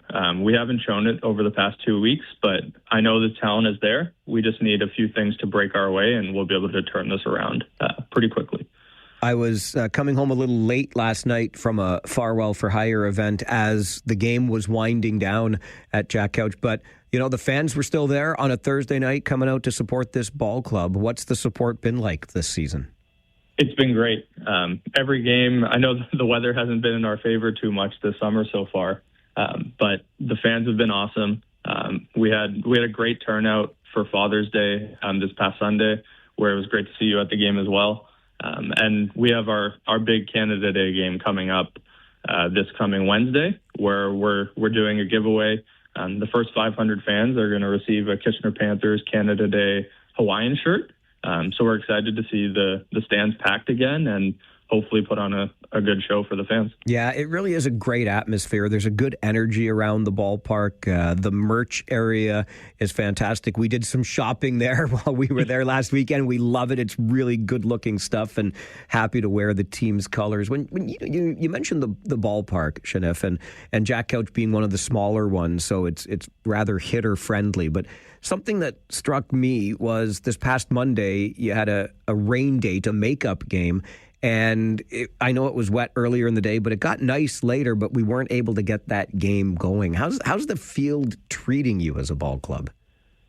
We love the field. The city of Kitchener does a great job maintaining the field and having it ready to play for us. Unfortunately, it's been a tough couple weeks with the amount of rainfall we've gotten, so it's in great shape. Monday, unfortunately, just the amount of rain we got, it wasn't able to dry out before our game, but they did a great job yesterday getting it ready, even with the rain we got, and I know our guys love playing there. A couple of road games tonight in Hamilton. You'll be in Welland tomorrow, and then Welland comes here on Monday, and you mentioned that game Wednesday with the Guelph Royals here. Is that Monday night game another rain-out makeup date? It is, yes. It's the makeup date for the makeup date. So okay, we'll the weather looks good, so we'll carry on with that, and hopefully we'll be able to get that game in and start building some momentum. Love to see it. Better weather, a couple new arms, and getting on the winning track is all ahead for the Kitchener Panthers. That's it. Thank you, Mike. Shanif, appreciate that. Thanks very much. Have a good day. You too. Bye-bye. Shanif Hirani is the general manager of the Kitchener Panthers. It has been a scuffle lately. There's no way of denying that. 3 straight losses, including a 6-3 setback to those Guelph Royals last night. But 4 games coming up in pretty short order for our Panthers. In Hamilton tonight to take on the Cardinals. In Welland on Saturday against the Jackfish. Then the Jackfish come here on Monday for the makeup game of the makeup game, which was supposed to happen last Monday. And I'll get to more on that in a second. And next Wednesday, Canada Day versus Guelph. Why not? And then next Friday, home against the Brantford Red Sox. The Panthers, as we speak, let me just pull up the standings here, sit in 7th. And all things considered, 3 straight losses and only 1 win in their past 10. It's been a rough ride. But you're still only 7 games back of the London Majors and Barrie Baycats, who lead the league. So certainly not anything that is insurmountable. But you got to start stringing some wins together. And as Shanif points out, the team is looking to bring in some new arms and get things back on the winning track. There's a good chance to build that momentum starting tonight. Hamilton, an 8-7 record versus the Panthers' 6-12 record. So Panthers on the road tonight and tomorrow, back home Monday, Wednesday, and Friday of next week. Just on the point. And I admire Shaniff, and I understand that, you're not going to bite the hand that feeds you, so to speak. But just as a fan of the great game of baseball and a big proponent of this city and this region in general, I found it a little bit frustrating on Monday. I even heard from a friend who coaches minor ball in Kitchener, and he was frustrated as all get out that in Kitchener, sports fields were closed on Monday night, this past Monday. It was raining early, for sure, and I think the rain had carried over from Sunday. But by Monday evening, it was beautiful weather to be outside, and you would think you could get in a baseball game or two. And we had to close our sports fields in Kitchener. And I just wonder what that means about the quality of those fields. I've heard that they're, the drainage could be better, for example, at Jack Couch. Shaniff says it's been a great relationship with the city, and that's terrific. But it just takes me back to a conversation I had not too long ago about the area where Jack Couch Park is and our Kitchener Memorial Auditorium and where Centennial Stadium used to be. The soccer field is still there. I don't think you can really use that track anymore, but the grandstand is gone, right? But the area of the Kitchener Memorial Auditorium Complex with Jack Couch Park, with the soccer field, etc., this to me is a massive opportunity for the region of Waterloo. We get stuck, don't get me going on the need for amalgamation, because this might be a perfect reason for it. If the region gets involved in a project like this, people will say, well, why is it in Kitchener? Can Kitchener do it on its own, etc.? But my point is this. There has been talk of a new home for the Panthers for a very long time, more than a decade for sure, because Jack Couch is just a little substandard based on the other parks in the Canadian Baseball League circuit today. And why wouldn't you or couldn't you rebuild, redo something right on that same maybe not the exact same footprint, but in that area of the Kitchener Memorial Auditorium Complex? Let's get some grandstand seating back, or more seating for soccer and whatever else. Maybe the track can be restored. There's lots of room right there on that site, almost 50 acres where the Kitchener Memorial Auditorium sits. A lot of it's parking. What if you built a parking structure instead of just the surface parking and built more fields, et cetera, around there? I just think a community of our size deserves, really, something a little bit more of the spectacular variety. Recognizing, I know, I'm a nickel pincher too. I really am. But gosh, anyway, it's an enjoyable time at Jack Couch. You can be there on Monday, Wednesday, Friday next week to cheer on your Panthers and follow them on the road tonight as they head down to Hamilton. We'll take a quick break. When we come back, lots of things to talk about federally, including what you heard during the 10:30 update about the official residence of the Prime Minister. And what about that deal to bail out BC condo developers? Well, the Prime Minister admits maybe they haven't communicated this the best, the federal government, that is. So he'll give us his best answer coming up on the Mike Farwell Show. Stay with us on 570 News Radio and Rogers TV.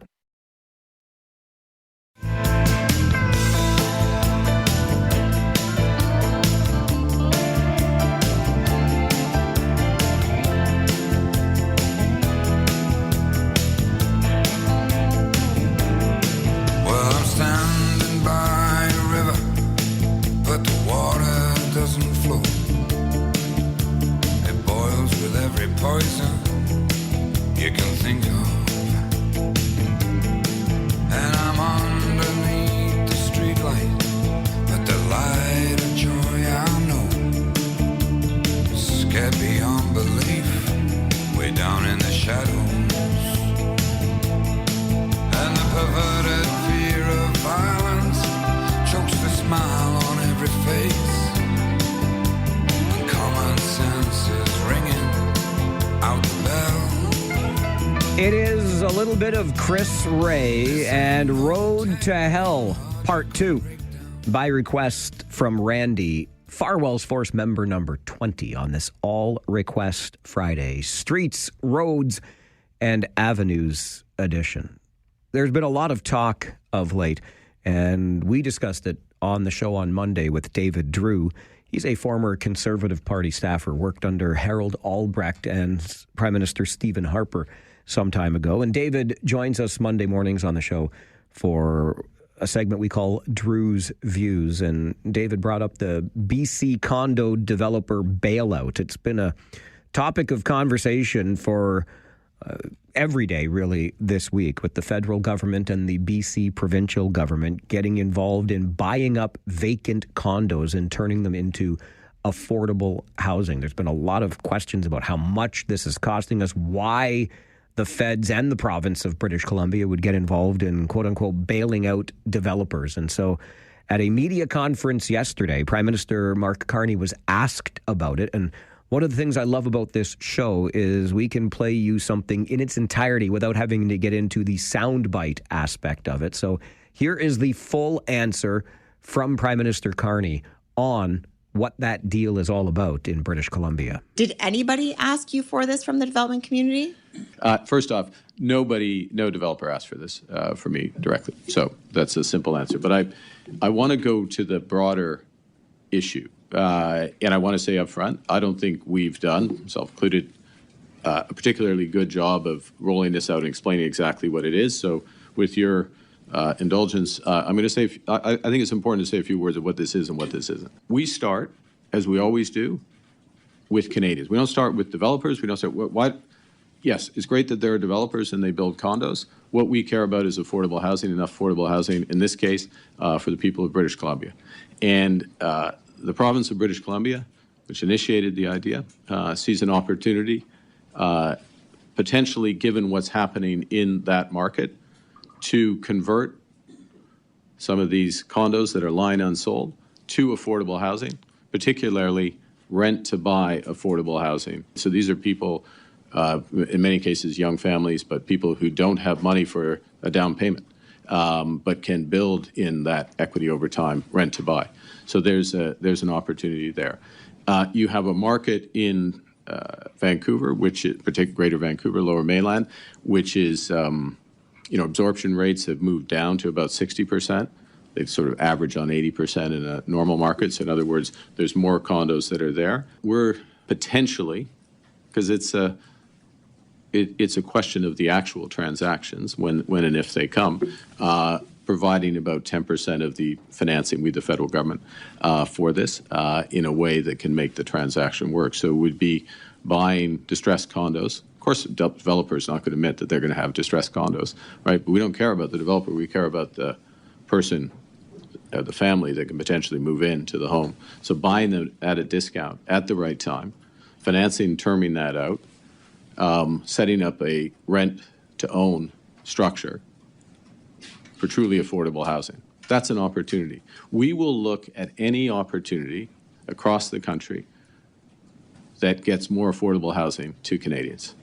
Can't do it all, but where we see dislocation, where we see opportunities, where that's the best use of the dollar, we will look at that. And certainly when the province brings that and brings ideas and brings an opportunity in a market where it's there, that makes sense to look at. There's no specific transaction. There's no specific contemplated transaction at this stage, but there is an opportunity, and if it's there, and I think the issue will be if and when there are transactions, then judge those transactions on the basis of the economics of that, not on the concept. So we haven't done a good job of, which is why one of the reasons why you're asking the question, of explaining all the economics of that. But there's an opportunity, and if it's there, we'll pursue it for the family. And just to be clear, so when you say the feds are looking at 10% of the financing, what is the dollar value of that 10% I think of what? the dollar value is, the overall dollar value contemplated is about 1.4 billion, 1.45 billion, which is federal and provincial. So 10% of that, 145 million, yeah. And so that will be all rent to buy and only in BC? Well, it'll depend or on will the government also be buying these? Well, look, it depends on what's available, Ms. Walsh. And, as things become available, as the structure's there, again, I think the core point, and I'll stop here, is that there's an opportunity that potentially gets affordable housing to families, particularly those who can't get the down payment together. And if that opportunity is there and we can convert condos in order to do that, we will do that with British Columbia because they're looking to do it. And that is a more effective way of getting affordable housing immediately into people's hands than building again. So I'll stop there. Sorry. I love the way a Canadian Prime Minister ends a media conference or an answer. Sorry. So Canadian. Anyway, a better understanding, perhaps, some of the numbers that were flying around, much higher than 1.45 billion, which is the number cited here, 145 million of which will be on the provincial tab. So, and the idea being sort of this rent to own opportunity that British Columbians, I was going to say Canadians, British Columbians will have, because the British Columbia government is partnering with this. Although, as you heard there from the Prime Minister, if another province wants to present an opportunity like this, it sounds like the feds would listen. And look, I get that we don't have to like the program or the answer. That's always our right to disagree. You could make the argument that using available stock is still better than building new. Are you still in some ways bailing out people in a failed, if you will, condo market? Perhaps you are, but that's a more fulsome answer from the Prime Minister. He also weighed in yesterday on Alberta's separation and made reference to the 10-year anniversary of Brexit over in the UK and used it as a cautionary tale. How is that working out for the UK? So sounds like he's using the message of we are better together as a country, as you would expect the Prime Minister to do. And just this morning, he announced that there will be upgrades made. And I think this is a courageous decision. Many a Prime Minister in the past has just swept this one under the carpet. I think we should have an official residence of our Prime Minister that is in shape good enough for someone to actually live in the building. Imagine that. But nonetheless, the decision made, or the announcement this morning, that they're going to put out some ideas for reimagined 24 Sussex Drive. Just some notes from the federal government where there are lots of interesting storylines this week. The week's big stories we discuss on the Friday 4 Roundtable, which is coming up right after this on the Mike Farwell Show, 570 News Radio and Rogers TV.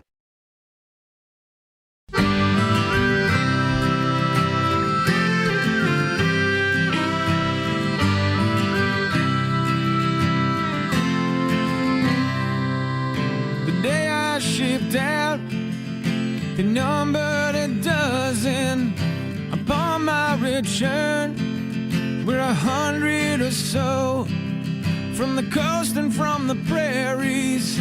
I bet they keep coming. Add one more name from Ontario and carry me home down the highway of heroes. People above with the flags flying low. It is a great song. I truly do love it. It's on my playlist of my favorite songs, but I feel as though it's a sign of how soft I have gotten. I am soft in my old age. I was a strict parent. I was a stricter teacher. Students hated me at Monsignor Doyle back in the day because I marked with all kinds of red ink. We didn't use tablets back then. The theme for all Request Friday is streets, roads, and avenues. Clearly, that's a song about a highway. I mean, sure, it's a road. I'm soft. I've gone soft, but Brian and Margaret wanted to hear it on the streets, roads, and avenues theme of all Request Friday today. Fridays also mean our Friday 4 round table, and joining us to discuss the week's big stories, Linda Ockwell-Jenner is here, the president of motivationalsteps.com and Farwell for Hire supporter. It was nice to see you in real life last week, Linda. Uh-oh, I don't hear Linda. Now, we had this problem last week too, Jen. I hope we can get that sorted out on your side of the equation over there. Let's see. David Marskell, you can hear me. Can I hear you? Can you say good morning to us, David? Oh, gosh, yeah. So I can't hear David either. We had this same issue last week, and we were able to get it sorted very quickly. So we're going to take a quick time, but we'll take an early commercial break here, and we're going to get this sorted. And we'll come right back with Linda Ockwell Jenner, David Marskell, and David Kuhn on our Friday 4 Roundtable. Just stay with us. We'll sort it out on the Mike Farwell Show, 570 News Radio and Rogers TV.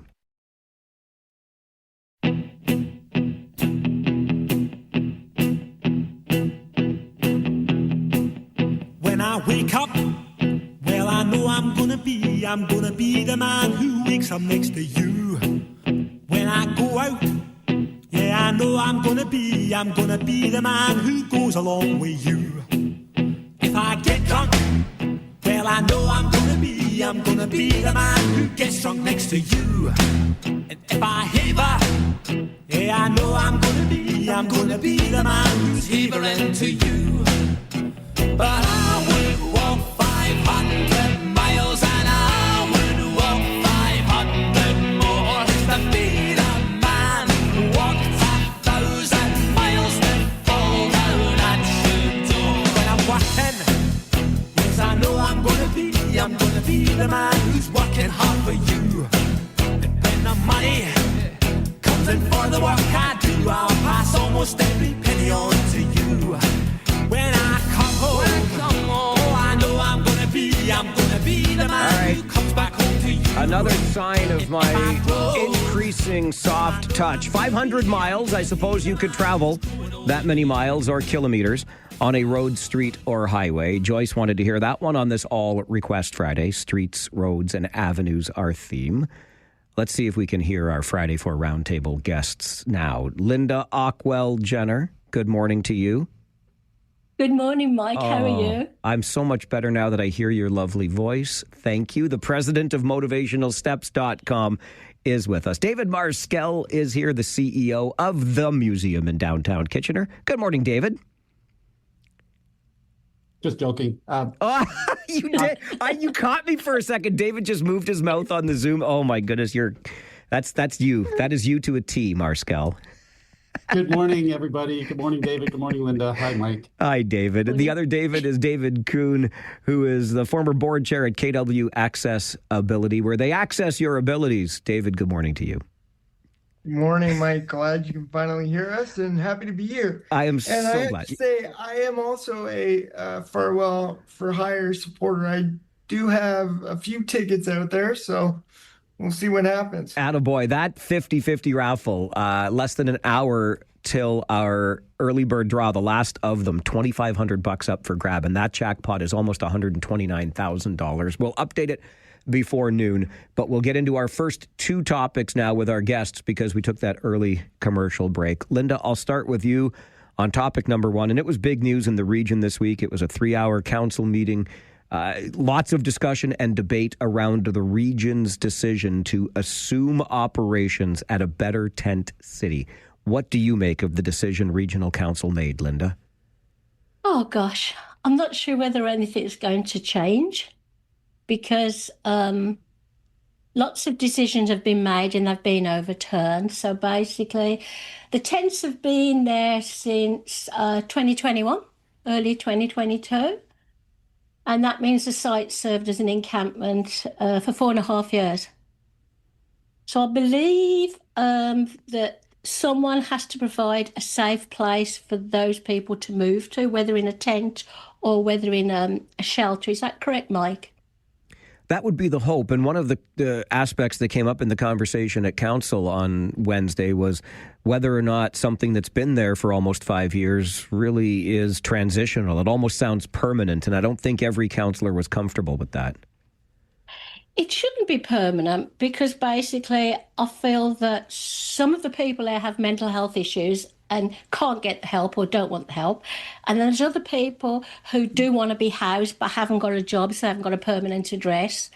So let's hope, fingers crossed, that everybody collaborates and works together on this one. Social services, mental health, everybody. It's not about bullying people to move. It's where are they going to go?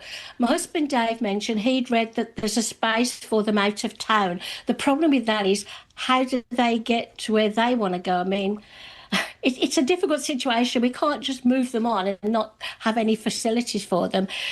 I'm going to be really upfront here. We have a lot of people in this city that have a lot of clout, have a lot of money, and have a lot of ways to help with this situation. So I think some of the big businesses, the big organisations that have a lot of money, maybe we should bring them on board and see if we can all come up with an idea, Mike. Maybe look at the private sector instead of the public. And I'll bring it over to you, David Marskel, on Linda's point about, if not here at a better tent city, where? And I think that was the rock and hard place council found itself in between on Wednesday, because if you don't support the ongoing operation of a better tent city, where do these 50-odd people go?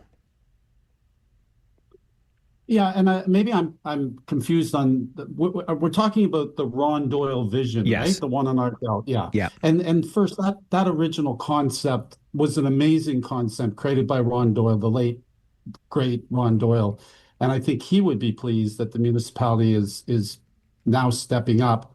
And as Linda suggested, I'm not sure Ron meant this as a permanent home, but more of a stepping stone for people to get on their feet and then ultimately get to their own homes. It seems like there must be a better way to help many more than 50 unhoused people at $60 million or $120 each for the 50 units each year, plus $2.5 million for upgrades. Like it seems somewhat excessive that, I mean, to rent a condo would be less. You could probably house 6 or 7 people for $120,000 a year, or families. So just the money seems excessive. And I'm not sure if there's an end date to it or not, or if this is just in perpetuity into the budget forevermore. But the math just doesn't justify the expense in my mind, and we need a higher vision. This is a bigger issue, and all levels of government, as we've talked about, Mike, before, need to be involved. And it's not just isolated on these 50 homes, and we need a big visionary like Ron Doyle to come up with that vision. But it seems excessive to me. And that was the point made by a couple of councillors who voted against this idea.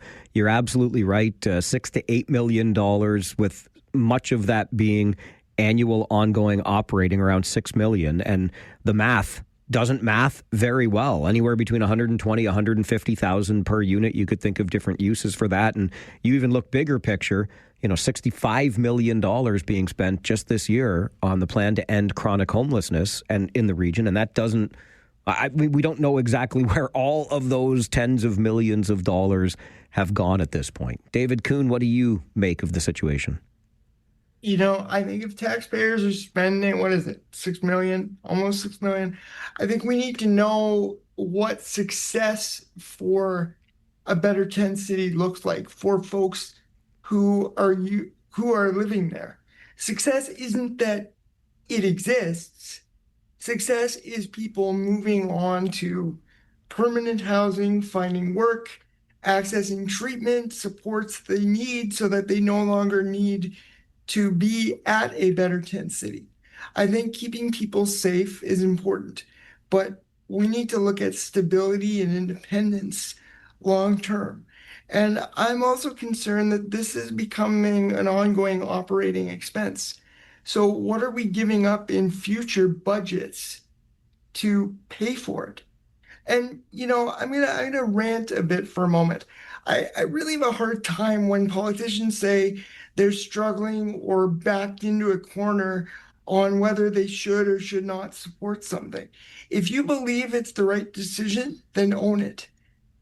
But if you also believe that it's the wrong decision, then you should own that too. And, someone who is a favorite target of mine, Doug Ford, the province, we really need the province and, other orders of government to step in, because municipalities shouldn't be left carrying the long-term costs associated with homelessness. And, if this is going to be a long-term program funded by the region, then I would hope there would be a report on outcomes so that we can see, again, what success looks like. Yeah, it's a great point and touches on what David Marskel said as well. Higher levels of government need to be involved in this. And Regional Councillor Joe Gowing did bring forward the amendment that was adopted at Council this week, Regional Council, where there will be reporting back. So this isn't a blank check for ongoing operations. And the point was made about, what success looks like. And at the Herbs Road managed encampment, for example, 1 in 4 people, it's 25% of people who have kind of graduated out of there into stable housing. And Regional Council didn't feel like that was a high enough success rate. So how do we do better as they manage a better tent city, at least for the next year? And hopefully that amendment helps us keep an eye on that. Okay, we'll change gears as we move into our second topic. And Linda, I'll start with you again, because in North Dumfries, Township Council got an earful earlier this week from residents in the village of Clyde along Clyde Road about excessive speeding. There was a tragic death just over a week ago because a speeding vehicle lost control and struck a man who was mowing his neighbor's lawn at the time. North Dumfries Township Council says they need to do a road safety analysis on Clyde Road. What do you think, Linda? I think I've spoken about road safety before, and recently I've emailed about 4 different organisations to do with safety, the school outside my home and parents parking illegally. And the same answer keeps coming up. We're going to put speed bumps. We're going to put more signs. We're going to have traffic calming. The thing is this, people are going to drive fast, whatever you do, okay?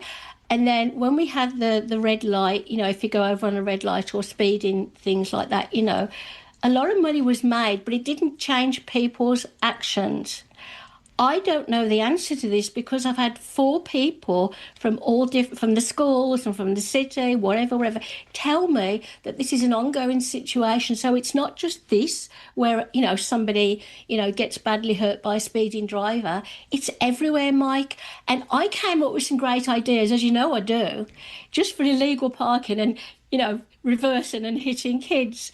And I can't do that, or they can't do that but they can't come up with a better idea. So I don't know what these people are going to do, because people will speed over a speed bump. People will ignore signs. People will ignore everything. What I'd like to know, if anybody's got the answer, how many people in this particular vicinity, this road, have been killed by a car that was speeding or drunk driving? Does anybody know those stats? Well, the residents did there was a death many years ago, and now there's the most recent death. And then just last fall, there were 4 young people injured, not dead, but seriously injured in a crash. And then another point where a driver was charged with stunt driving for driving 117, I believe it was, in the 50 kilometer per hour zone. So lots of documented evidence of reckless driving. But not enough, Mike, not enough for people to stand up for themselves like the public and say too many. It's sad that there's any, but until we start taking action and insisting that something is done properly, they're going to say, well, not enough people are being killed. They, whoever they are. Yeah, I think the residents have spoken in this case, but David Marskell, what do you make of it? Well, I echo a lot of what Linda says, but there needs to be an analysis, but I bet I know the result. There's an issue there. The council needs to take measures to ensure that the area roads are safe. And as you just mentioned, Mike, last fall in October, 4 young teens were taken to hospital. That's when you start an analysis before somebody dies. Like if there's a history, it should have been dealt with, not after somebody dies. So anyway, that's my short response. Is I'm glad they're doing something about it. It may be a little too late, but hopefully some families in the future won't have to go through what this family's going through. I feel similarly, David. I think the residents have done a very good job of documenting with evidence. It's not hard to document. And just in the last year, going back to that really unfortunate situation, no deaths but serious injuries last fall, you've got 3 documented incidents. And I quite frankly don't understand how Township Council thinks they need any sort of analysis. We know what the result will be. You need to get traffic calming here. But David Kuhn, what's your take? I agree with what's been said. I mean, I think it's easy to say we need a study and we need to look. We already know. Residents are talking about it. They've been talking about it for a long time. These accidents are things that could have been prevented. And so I think it's time to stop talking about it and do something about it. How though? How have you got any suggestions, David? Well, I wish I was a traffic planner. Like, I honestly, I don't have the answer myself, but I mean, is the answer to do another study to confirm that, okay, it's driver behavior and it's people not paying attention? I mean, why do we have as many accidents with the ion that we have? Yeah, Because people exactly. behind the wheel, and I say this as somebody who uses transit and, does not drive. It's drivers, sorry, drivers out there, but it's drivers not paying attention. Pay attention. But traffic calming's not the answer, because if it was, we wouldn't have any more accidents outside my home, or, things that are going on. And the police, they can't be there every day. Bylaw can't be there every day. I wish somebody had an answer. It almost sounds like speed cameras, Linda. Heaven forbid we bring that back up again. That's a bad word, Mike. Bad word. How old-fashioned. I think speed bumps would be more than appropriate in this particular case. You've got a very long stretch of road that comes through the village. There are changing speed limits, and they've got some temporary speed bumps they can put down, but this needs to be permanent, and they need to be like serious speed bumps. I get your point, Linda, that people will sometimes no, but yeah, if you're going to drive over it, you're going to do some serious damage to your vehicle, so you have to slow down. Yes, I agree. That would go ahead, David. Sorry, Kuhn. No, I was going to say, I think speed bumps make sense, traffic calming measures make sense, but at the end of the day, people on the road need to be paying attention and following the rules of the road, and a lot of people don't do that, and that's scary. For me, that's scary when I think about the number of drivers on the road and the number of people moving about. It's just.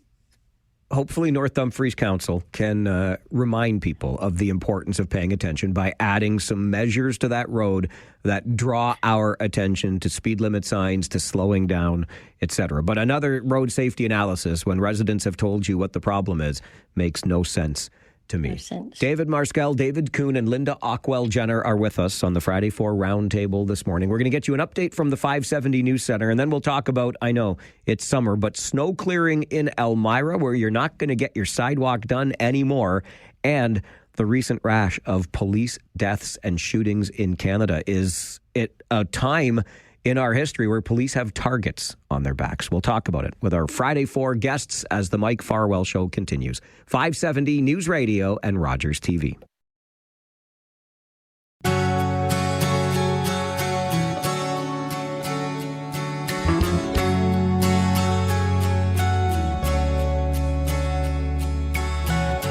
See the people walking up and down. See the people moving all around on the streets of my hometown, on Young Street, longest street in the world, they say. Summertime soon slips away. I hope I see you one fine day on Young Street. Everywhere you go in a city by a lake, back there in the flow, you may get. Well, of course, a good Canadian like Gordon Lightfoot would sing about Yonge Street. On Yonge Street, by request from Mike, on an all-request Friday, Streets, Roads and Avenues edition. Our Friday 4 Roundtable this morning includes David Marskell, who is the CEO of the museum in downtown Kitchener, David Kuhn, who is a former board chair at KW Access Ability, and Linda Ockwell-Jenner with us as well, the president at motivationalsteps.com. It's been a rough week and a bit for police in general across this country. Of course, we had a shooting in Toronto, the death of an OPP officer in Northern Ontario when he was run over by a vehicle. Officers, RCMP officers, shot in Saskatchewan, non-fatal, but nonetheless concerning. And then, of course, the shooting of a police officer in Montreal, where a manifesto was alleged to have been uncovered that talked about targeting police with violence. David Marskell, I'll start with you on this one. Does it worry you at all that police officers in this country are somehow becoming targets for violence? Well, I'm not sure that it worries me. I really think this needs to be broken down and analyzed. Prior to 24, going back to the 60s, there was something like an average of 6 officers that lost their lives in the line of duty. And in 24 and 25, there was 0 in both years. So that's an amazing anomaly, but already 5 or 6 this year. The leading weapon I didn't realize was vehicles with guns behind coming in second. And we just had one with a 12-year-old, using a car against an officer and so on. I mean, in terms of the guns, I've always been an advocate. Just ban them, ban handguns, ban other major weapons. Farmers who need them can use them with certain restrictions. And if people want to go shooting, then lock your guns in a shooting club and go and fill your boots there. But they can't be taken out or taken home. Stop the problem at the beginning. And it's just very, very sad for the families involved and all of the officers and what they do. And I don't think I would be brave enough to do what they do and go down a dark alley and whatever. But I just don't believe this is more than a coincidence right now, an anomaly, like that there was 0 deaths in 2024 and 2025. Yeah, you look at those long-term trends, and it's great information. You're right. It's just when they seem to come as quickly as they have of late, and then you hear about that manifesto, it does raise some questions. David Kuhn, what questions are you asking in light of all of this? Asking why anybody wants to go after somebody else, let alone a police officer, anyone. And I think it speaks to everything that we've got going on in society right now. So, I have to give it to the police. I give them a lot of credit for putting themselves out there every day in situations and putting their lives at risk. So regardless of what the trends say, I think we need to make sure that we are giving police the resources they need to ensure that they are protected, ensure that we as members of society are protected. I think we need to take into account all the things that we are asking police officers and first responders to deal with, and whether they all have the tools to deal with that. So, at the same time, we shouldn't lose sight the fact that the vast majority of interactions between police and the public don't end in violence. So, I mean, I think it's unfair to paint everything with the same brush. But I'll just keep coming back to the same thing. We need to look at what we're asking police to deal with, make sure they have the tools to deal with it, and also make sure that we are doing things, making sure that people have resources and help so that, they're not out there attacking other people and doing things that, a normal person would not be doing. I wonder sometimes if that number of things that we are asking first responders like police to deal with and respond to isn't part of the reason that they might become targeted in some ways, because it just seems like they're omnipresent at times. Yeah, that makes sense. Linda, what do you think? No, I feel sad. I feel sad for the families, for the people involved, and I agree with both comments so far. I think they need more resources, more money. We shouldn't grumble about that because we're not doing the job, so let them do the job properly. I didn't know about the manifesto. I've been out of it for a few weeks, but manifesto. So if somebody has got what do you call it? A thing on their shoulder, what's that called? Right. If people are going around saying we've got to shoot police people, a manifesto, we can't stop that until we know who the people are, who set the manifesto up and how to get rid of that. What makes me happier, though, in the sense that we worry about violence close to us, don't we? It's getting worse, guns, and I agree with what David said. David Marskell, I think guns should be banned completely. I know that seems stupid coming from me, but so evidently in 2022, there was a spike after a brief lull early in the pandemic. So shooting incidents and firearm-related homicides, not particularly with the police, rose significantly, driven by gang activity and the illegal drug trade. Then, for here, our region hit a recent peak of 8 homicides in 2022.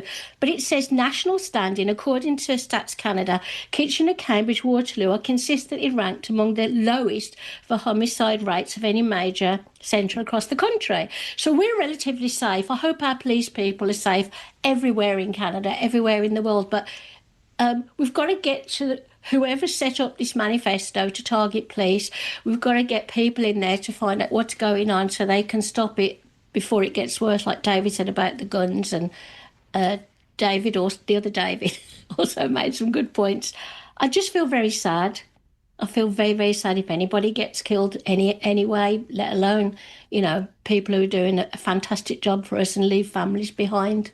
Well, the layers to this, too, as David Marskell first alluded to, when you start breaking down the different aspects of the story, and one of them is the manifesto itself and why police would be the target for somebody from another province, but who had been part of, I don't know if you call it an incel community, but somebody who was very angry at women generally. And that's the sort of the basis of their frustrations, and then deciding to carry that out with actions against police officers. But that's a whole other layer of this, the incel, I don't know if it's a sentiment, a community, what we would appropriately call it. But there is another entire layer to this, which I think goes to what David Kuhn said earlier about how we react to respond towards one another in our communities today.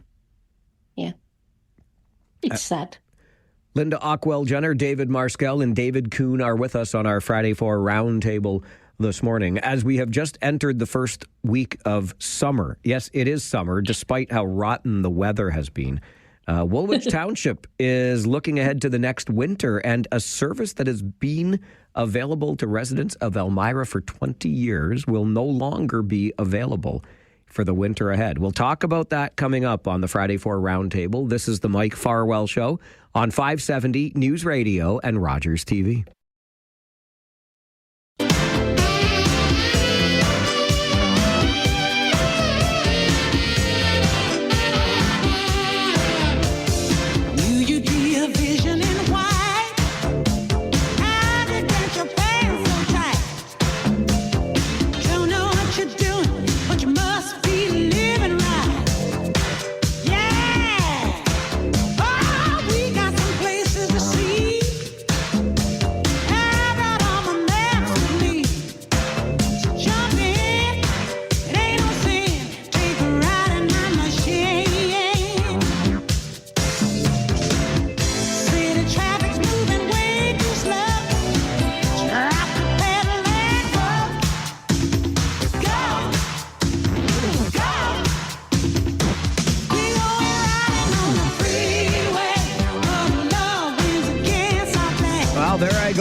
Highways, lanes, miles, freeways.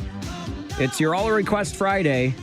Streets, roads, and avenues. But again, I guess a freeway or a highway is a road. Andrea wanted to hear that one from Aretha Franklin, of course, on your All Request Friday. Quick note, over $130,000. Incredible, the movement in the Farwell for Hire 50-50 raffle today.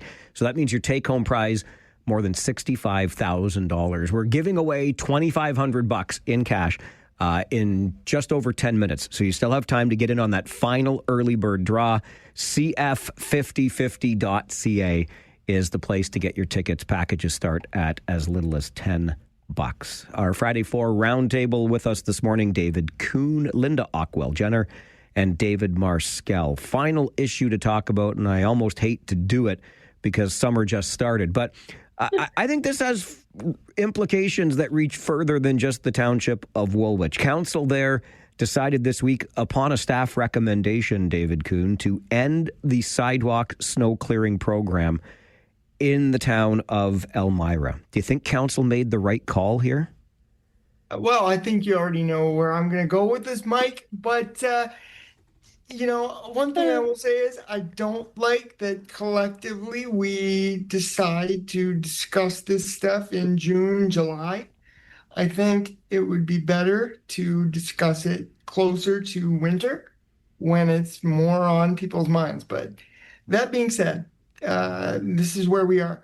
I think a lot of people get this wrong. Accessibility shouldn't mean that help is available. And that's often what some people say. Well, we're going to cancel this service, but we're going to institute things for those who need it. As a wheelchair user, I don't want to depend on my neighbor or family or services, every time it snows. I want to leave my home. I want to live independently.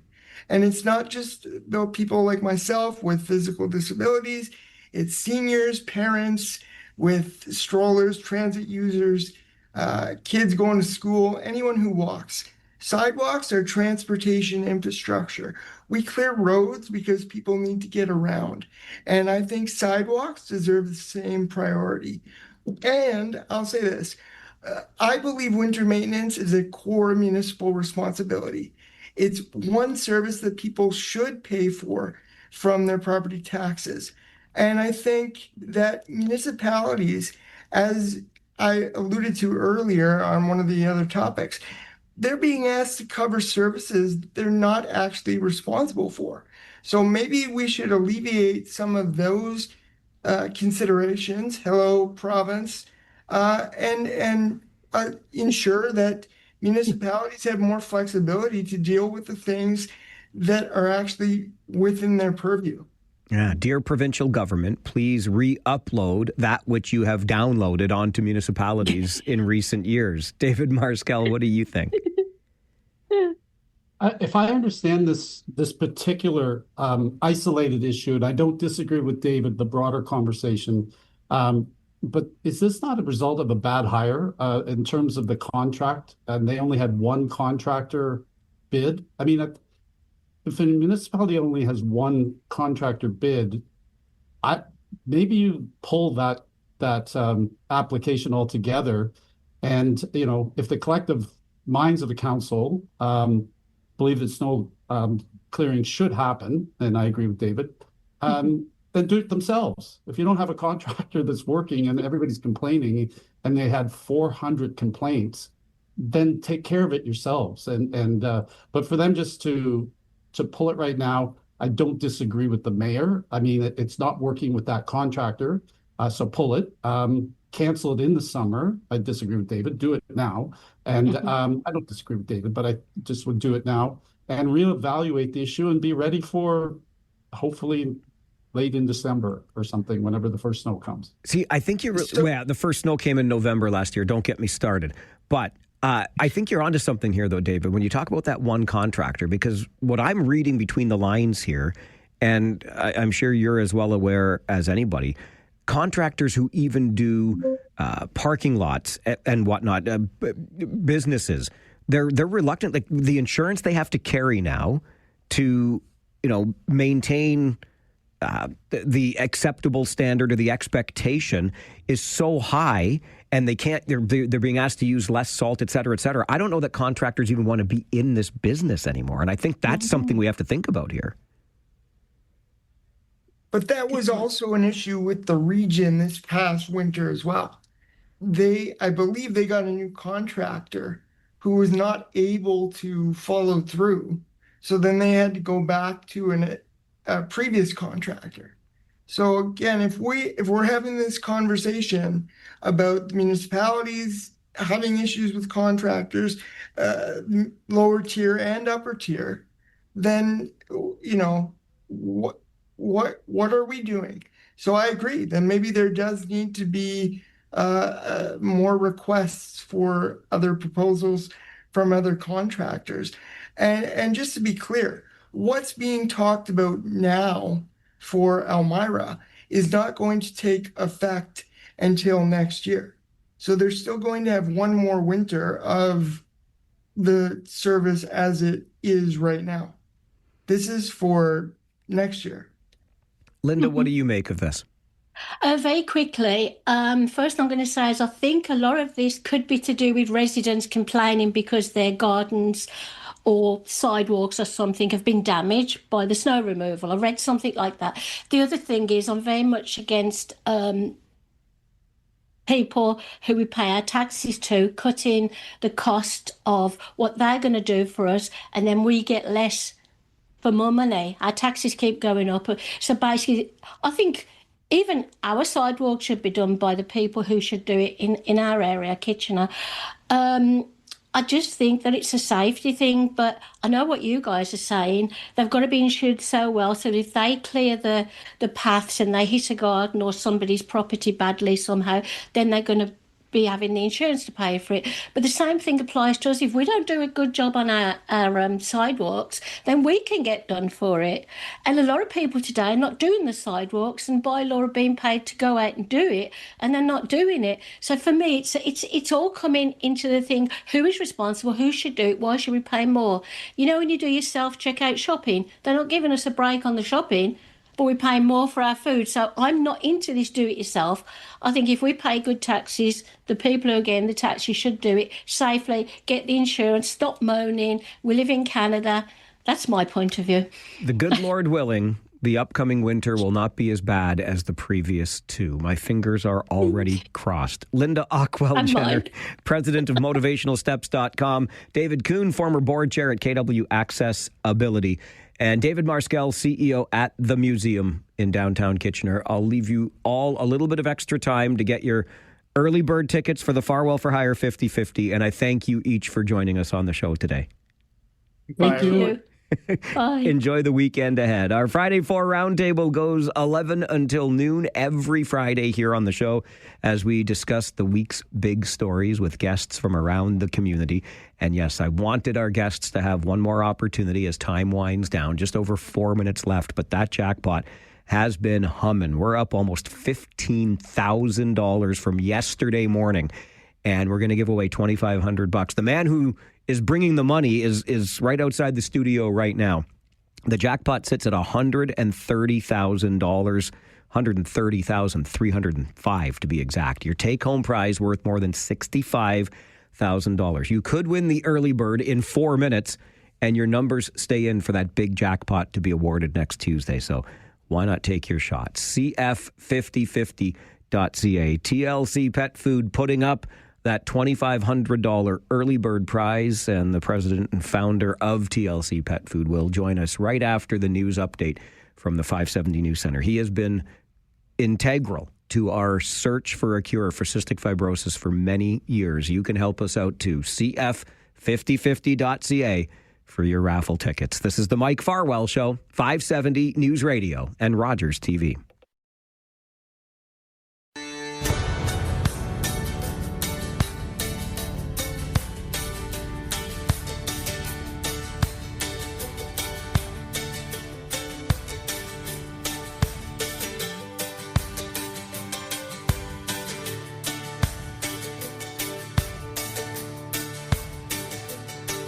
Well, my name's John Lee Pettimore. Same as my daddy and his daddy before. You hardly ever saw granddaddy down here. They only come to town about twice a year. You buy 100 pounds of yeast and some copper line. Everybody knew that it made moonshine. That's a little bit of Copperhead Road on this All Request Friday, Streets, Roads, and Avenues edition. Steve Earle, of course. Eric Cuttis joins me in studio, president, founder of TLC Pet Food. Huge supporter, generally, of Farwell for Hire. Steps up in a big way for our annual 50-50 raffle. It's his money that somebody is about to win. $2,500 early bird prize. Quickly, though, Eric, I think I've gone soft. Streets, roads, avenues is the theme. I've allowed lanes, miles, highways, and freeways. Like, am I soft? Should I be more of a stickler here? I guess life is a highway, right? I mean, streets have no name. I was driving and listening to you, of course, and they were all going through my head. But we were just talking about Yonge Street and some of those tunes. So good selections, and I saw Steve Earle at the Odd in the 80s. So, I mean, there was a trip down memory lane. Absolutely. How are you? How's your street? Listen, my street is paved with gold thanks to Wilmot Township. Yeah. I was out to visit you and the team at TLC Pet Food yesterday, and then we stopped at the Scranton Dram after. And by the time I came home with the $10,000 from you and the team at TLC Pet Food, and about $1,500 more from Scranton Dram. It was a long evening in Wilmot, but where better to spend an evening? And 11.5 or so coming back home for cystic fibrosis research. Not a bad trip. So hopefully we didn't make it too awkward. Mike was once again gracing us with his presence and talking to our team. And as everyone knows, we did the Father's Day Challenge, which the community just came and knocked out of the park. So that cost us $10,000 to the cause. And then right in front of Mike, we had the whole team there meeting and greeting him and listening earnestly to what he was telling us. And we said, should we give him more? And every hand shot up. And so we found another $10,000 to put towards the cure. So I know you've got a name to draw and everyone's anxiously waiting. But every time you talk to us, you build the motivation. And I know you go every day and tell your story and talk about the cause, but I know I spoke to people this morning that pulled from it the average age was a big piece of the puzzle that you talked about again. And I know, you do this all the time, but I always gleaned something more, and that was fascinating. Give us those ages, the average age again that you talked about yesterday to our team. Yeah, when my sisters were alive, this goes back more than 30 years now, we lost them in the early 1990s. Average life expectancy then for somebody with cystic fibrosis, 24 years. That's where Luann, my older sister, made it to, 24. Sherry, our youngest in the family, was 18. But we had Kelly Grover, the president and CEO of Cystic Fibrosis Canada, on the show yesterday. And our median age now for somebody with cystic fibrosis, so half the people live longer, half don't make it to this age, but the number, Eric, 64 years of age. Yeah, it was flooring. Like, the jaws dropped across the room. And how does this happen? And thanks to Mike Farwell, right? And the Farwell for Hire campaign, which is one of the most successful in Canada. So, what's the message here? Look at the difference this has made in medication and working towards the cure. Buy a ticket, right? I mean, look at what's happening. Buy a ticket. Buy 100 tickets, buy 1,000 tickets. Let's get this thing going, and we're about to talk about that. And what a jump this morning, right? Incredible. We talked about this last night. We saw it coming. We were right, and we even lowballed it. Like, look at the jump today. This thing's going. It's on fire. Heading towards Canada Day. Someone's going to make a lot of money, so buy a ticket. You get all the inside dope, Eric, because we were chatting last night, and we were looking at the jackpot. Yesterday morning, when I started the show, it was under 117,000. As of this moment, and I'll hit refresh again because I'm sure it's increased. Of course it has. Yeah. So the jackpot now, 130,825. So we're up about almost 15K from yesterday morning. Take-home prize more than 65,000. Let's get to this early bird winner because I'm kind of excited to say this. And look, you stick around this community long enough, you get to know a few people. And I'm pretty sure this is a people that I know, and I know quite well. Because it's not mine. It's not your, remember last year? I know. I'm going to buy mine in an hour, so I know it's not me. So now I'm excited to hear who this is. So the winner of the early bird, this is our $2,500 early bird cash prize, courtesy of Eric Cudis and the team at TLC Pet Food. The overall jackpot, this winner is still in for as well, but Catherine Fady. I'm sure it's the Fady I played ball with, Catherine's husband. I'm if it's not, I'm a monkey's uncle here, but I think it is. So Catherine Fady, congratulations. You are our $2,500 early bird prize winner. I would take some of that early bird prize and put it back into tickets, right? It's an opportunity. Like, look at that. I mean, it's 65,000 guaranteed. I mean, who wouldn't be buying tickets morning through night at this stage? And we know traditionally, I mean, it's a different month and different things, but this thing really starts catching fire now, right? I mean, now is when the snowball is rolling down the hill and growing and growing and growing right up into the last minute, which is next Tuesday, right? That is correct. The 30th at noon is the end of it. Yeah. So you and I were talking yesterday, and I shared with you that my hope was, I thought, boy, if we have a good morning, and this happened back on June the 5th, the first $2,500 early bird prize that we were you here put together. Exactly. Yep. And we had a huge spike that morning. And again, today, we're 8,000 to 9,000 just since early this morning. So that's a real nice move. And we know as Tuesday draws near now, it's all about the big jackpot. Yeah. And it will gain some momentum. So, as always, you're looking good. I saw you last night. We worry about you because you're tired. You're working 8 till faint every single day. And I'm watching on social media, the Farwell for Hire Facebook page and different places. I mean, big events this year, right? This community is really rallying around you, and the business community and people attending baseball tournaments and beer gardens and all these wonderful things. But that's still tiring. Like it's a lot for you. And I see you even at our place talking to everybody, going through. How are you holding out?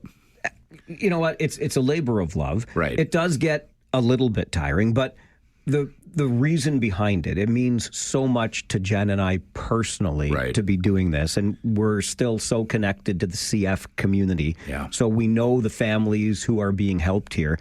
And I got to tell you, it does. I admitted this to you yesterday, and I'll admit it here. The longer the month goes, and the slightly more tired that I get, the more emotional I become. Right. Because you're thinking about, in my case, I'm thinking about my sisters all the time. This is all about them and in their memory. And you're hearing the cystic fibrosis stories. How about the fella I met at your place yesterday, Aaron, whose father was a colleague of the man who made the greatest discovery in cystic fibrosis history. Isolated the gene, right? Isolated the gene at Sick Kids Hospital back in 1989. Yeah. And so now 2 or 3 degrees of separation, I'm sitting beside at your building on Bleems Road in New Hamburg. Correct, yeah. This young man. And that gets me emotional, gets me choked up. But and the Canadian element. Oh, my to gosh, it. sure. And you've had them on for years, and I listen, and fascinating people, but wow.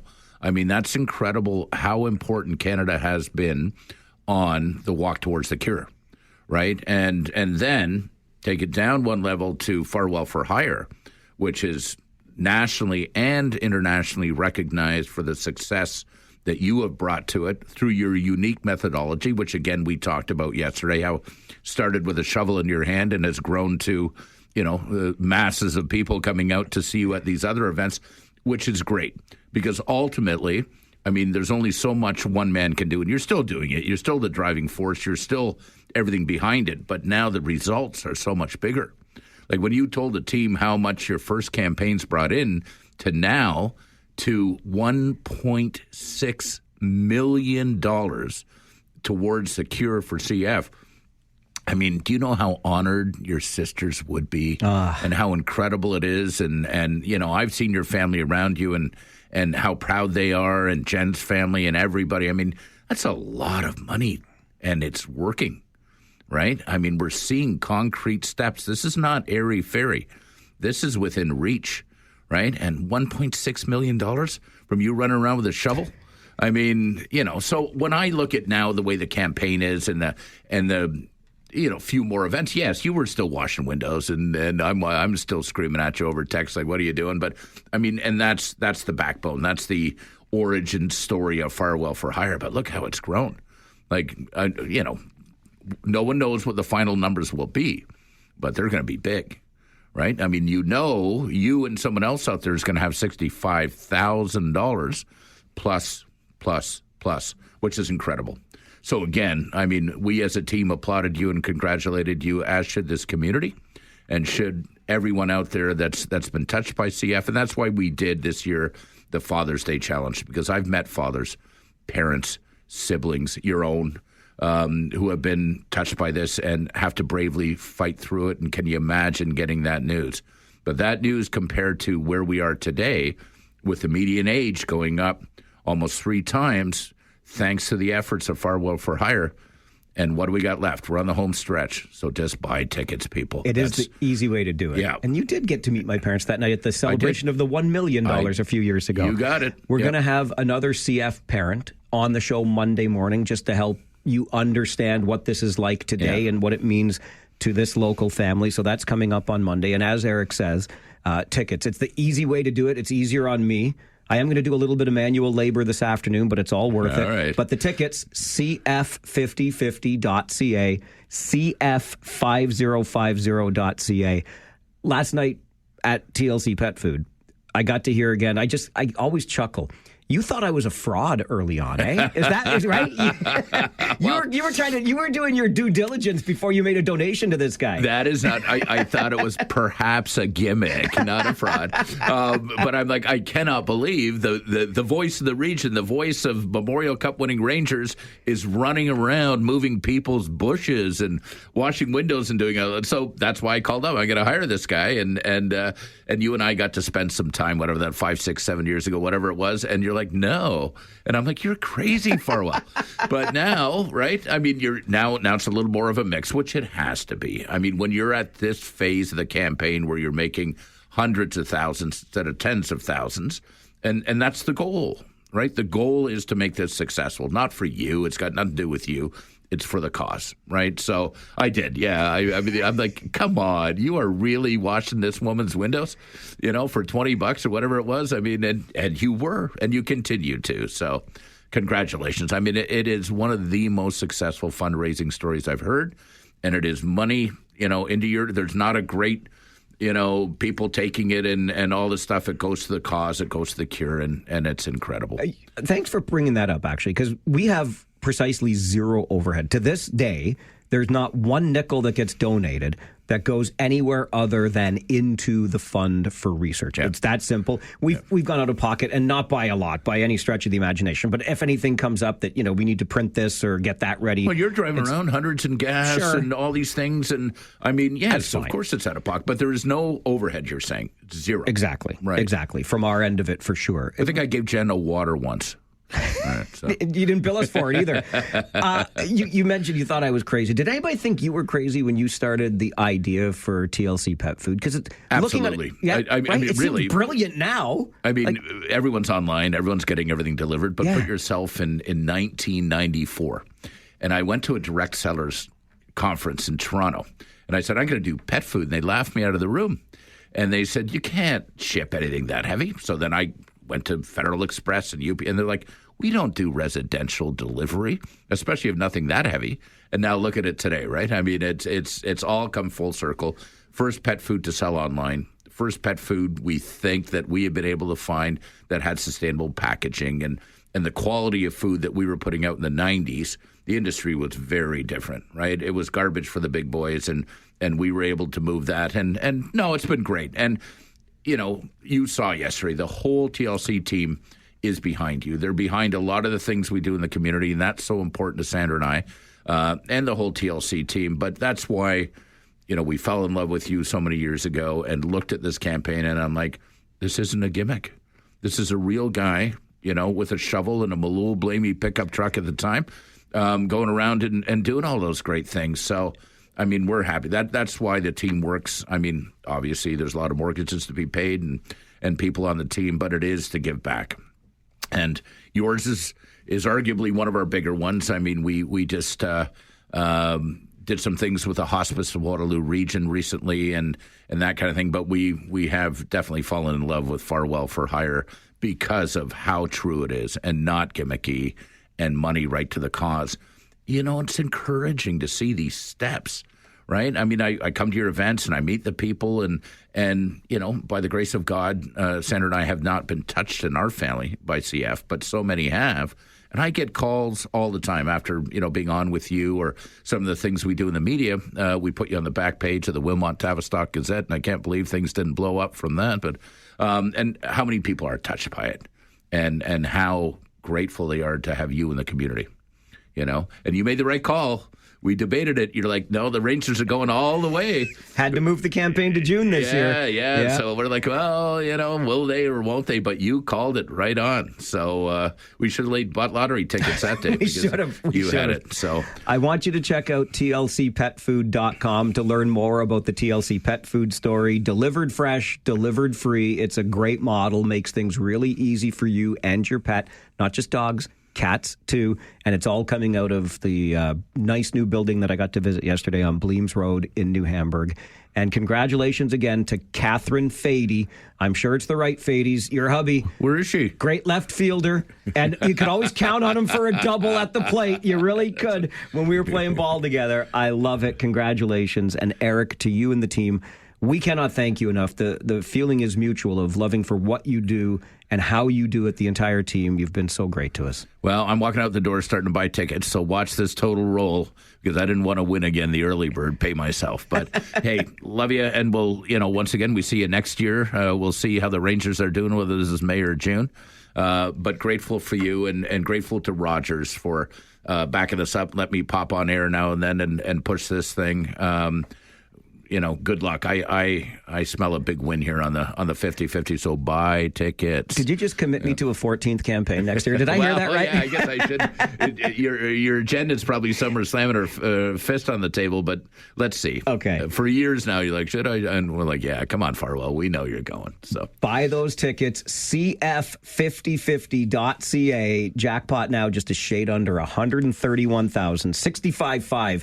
You're taking home. Eric Cuttis, president, founder, TLC Pet Food. Thank you for everything. Love you. Thank you. It's the Farwell Show, 570 News Radio and Rogers TV.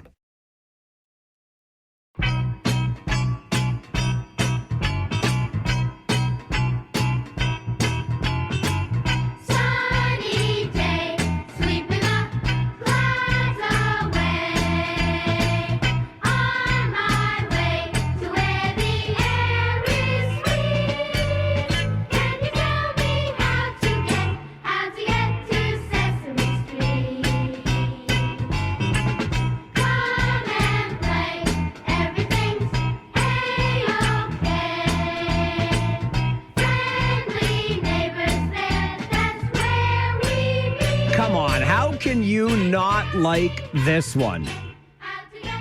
Dave in Cambridge wanted to hear the theme song to Sesame Street on this All Request Friday. Streets, Roads, and Avenues edition.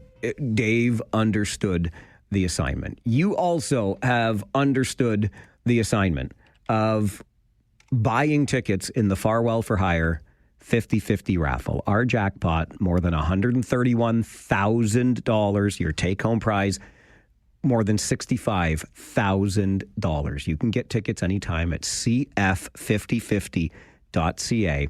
And congratulations again to someone I'm pretty sure is a friend.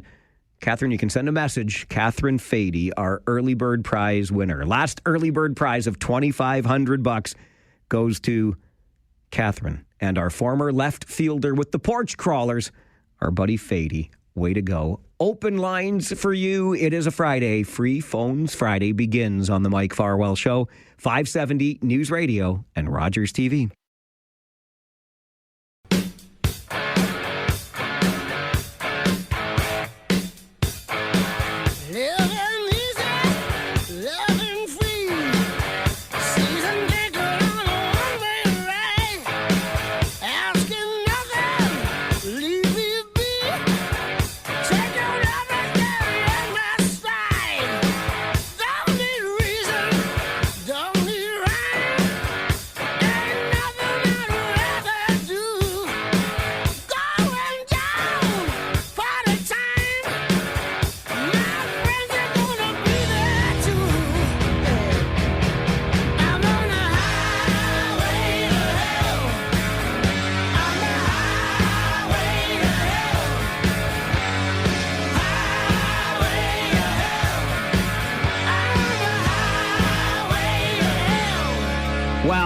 Do I even need to tell you? Jerry, Farwell's Force member number 96, wanted to hear that one from AC/DC on this All Request Friday. Streets, Roads and Avenues edition. I really thought, like, just when the idea popped into my head for Streets, Roads, and Avenues on our All Request Friday, I thought, surely I came up with a 5 or 6. We have a maximum of 14 we can fit in. And that was just quick thinking. I thought for sure we could come up with 14 songs that had a street, road, or avenue. 10th Avenue Freeze Out, which didn't come up today. Thunder Road did. Or do I have it the other way around? No, I think Thunder Road did. Where the streets have no name. Electric Avenue, right? Anyway, but we've had highways, we've had freeways, we've had lanes, we've had miles, because I am a softie. I am no longer strict. I'm thinking of becoming stricter, though, because we could have saved highways and or freeways for a completely different theme, you see? And, that just leaves me one less theme to think about for future All Request Fridays. Phone lines are open to you. It's our final half hour together this week. We spent some time, and understandably so, with Eric Cuddiss, the president and founder of TLC Pet Food, in our first half hour, because he left behind $2,500. Well, he left behind a $20,000 donation to the Farwell for Hire Fund directly from TLC Pet Food, $10,000 for the matching donation challenge put up earlier this month, and $10,000 more because I lifted one bag of dog food yesterday at TLC Pet Food. But the other $2,500 is the early bird prize that was just claimed by Catherine Fady of Kitchener. Congratulations to our last early bird prize winner. And now we wait for the grand prize winner. I will remind you that last year, the grand prize winner took home more than $121,000. For me, it's so much fun. It's not my money to tell somebody to make that call, which we will do on Tuesday afternoon, because Tuesday at noon, June the 30th, at the stroke of 12 p.m., ticket sales close, and then we'll call a winner. It's a lot of fun to be the person calling somebody to say, hey, you just won $121,000. It's also great because that means $121,000 for cystic fibrosis research. So we'll see how much higher this jackpot goes. You've got several days still, all weekend. Call a friend, start a pool, whatever you want to do to get those tickets. Packages start for as little as $10. You go to cf5050.ca. But the jackpot now worth more than $131,000, $65,000 plus on the take home, could be yours. We could be making that call to you on Tuesday afternoon, but you have to get your tickets at cf5050.ca. And just to sweeten the pot a little bit, if you're into these kinds of incentives, and I suspect you might be, because these challenges came directly from you in the community. So if that jackpot makes it to $150,000 or a take home of $75,000, I will do that Hot Wings challenge, which I already promised to do, but I'll do it while wearing a jersey of the team that shall not be named. And I will take it even further. If we get that jackpot to $200,000, a $100,000 take home, the team that shall not be named will become the team I cheer for next NHL season. And you will be able to use that team's name on the show anytime you want next season. The only rule on this show will be lifted if the jackpot gets to $200,000. If it makes it to $210,000, and I really sold low on this one, I should have held out for more money. But if it makes it to $210,000 or $105,000 take home, the Toronto Maple Leafs will become the team that shall not be named next year. I will not allow that team's name to be uttered on the show. Kind of a flip around of what we usually do here. And then again, the challenge came directly from you, my buddy Ken, who I thought was a buddy, Farwell's Force member number 988, called the other day and said, well, what would it take to get you to wear the jersey of the team that shall not be named while walking in the annual KW Oktoberfest Thanksgiving Day parade in the fall? And I said, Ken, first of all, we're no longer friends. Secondly, $250,000 in the jackpot, $125,000 take home.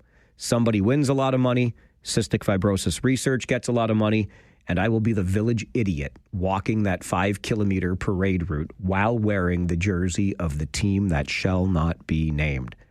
That's if the jackpot makes it to $250,000. That's the only thing left to determine.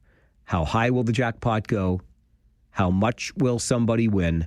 And which of those challenges will be met? Could be all of them, and they will all happen.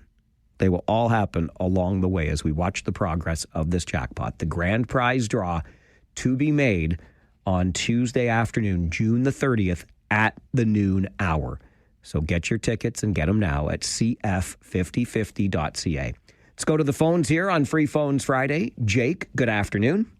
Hello, Mike. How are you? Happy Friday. Happy Friday, Jake. I'm good. How are you? Pretty good. Good. I heard about that, like the jersey I heard. Mike. Yes. I'm a Leafs fan. So am I. I know.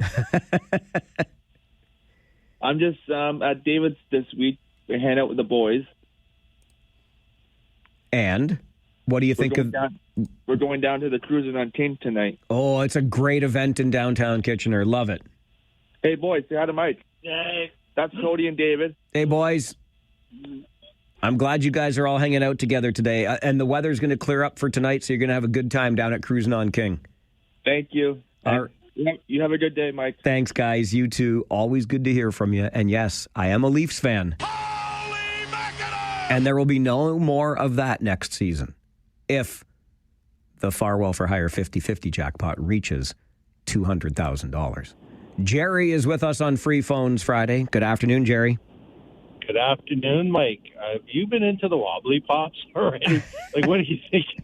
Like, okay, I know the sacrifice you're making with the team that shall not be made. We had that discussion. You started it, yes. Yes, but to take the Leafs off the table, that's harsh. How about a substitution? If I can make a suggestion, because I know this is another tough one for you. And I know the Leafs, they have disappointed us for our entire lives. You know, there's a third generation in my family that has not seen them carry the cup. But how about you acknowledge the movie that you hate as a Christmas movie be a Christmas movie instead? I think I did that last year, did I not? Something happened that I even have a diehard Hans Gruber falling from the Nakatomi Plaza Christmas countdown calendar now. Something like that. Well, we kind of toyed the idea maybe just before Christmas. We have it brought back into a movie theater, do that as a fundraiser, and have people go watch Die Hard just before Christmas. We did touch on that as an idea, so we may have to circle back on that one. I like that idea, actually. I really do, because I love the movie. I just don't think... I know it's not a Christmas movie, but anyway. Well, I'm just thinking, to take the Leafs right off the table, that's pretty drastic. No, I get it, but that's again, you know, I said this earlier in the week. I don't know that fans of the team that shall not be named really have that kind of jam. I think they're mostly just, you know, gum flappers. They just talk a good game all the time. I will admit that the way the jackpot has moved in the last 24 hours or so, I'm getting a little bit nervous, but we still got, you know, $70,000 to go in the jackpot to get to that point. Yes, well, I guess we're going to find out how many people that support the team that shall not be named are really true to their word. Okay, well, I mean, good on you. I know that's a hit, so that's definitely a shot to the chin, like I said yesterday. All right, Jerry. Appreciate the call. Okay. Thanks, buddy. Okay. Take care.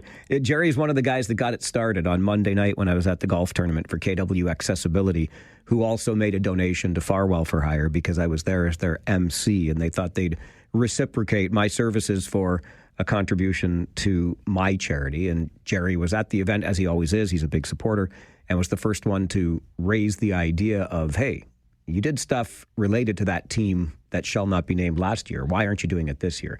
And so here we are. And it is a shot. And I think in part, it'll be fans of that team and people who really want to see if I'm true to my word that will see if we can take it to this level. I am true to my word. There's only one way I know how to be with you, and that is honest. Now, Debbie sends an email to Mike at 570news.com, and she says, what would it take to get a visible, permanent tattoo of the team that shall not be named. I'm like, visible? And Debbie's like, yeah, like on your arm, your wrist, your calf. I don't know how visible the calf is. I don't wear a lot of shorts. But anyway, that one I'm not willing to put out there yet, especially the visible part of it.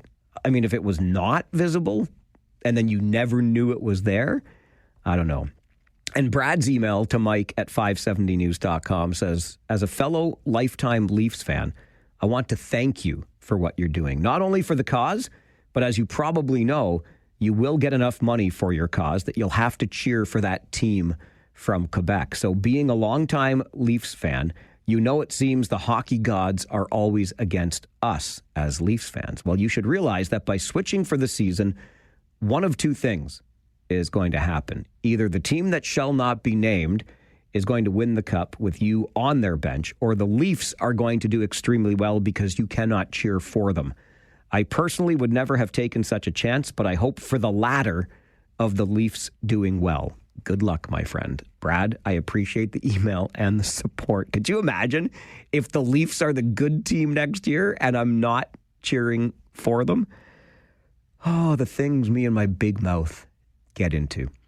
Jackpot's over $131,000. You can be a part of it at cf5050.ca.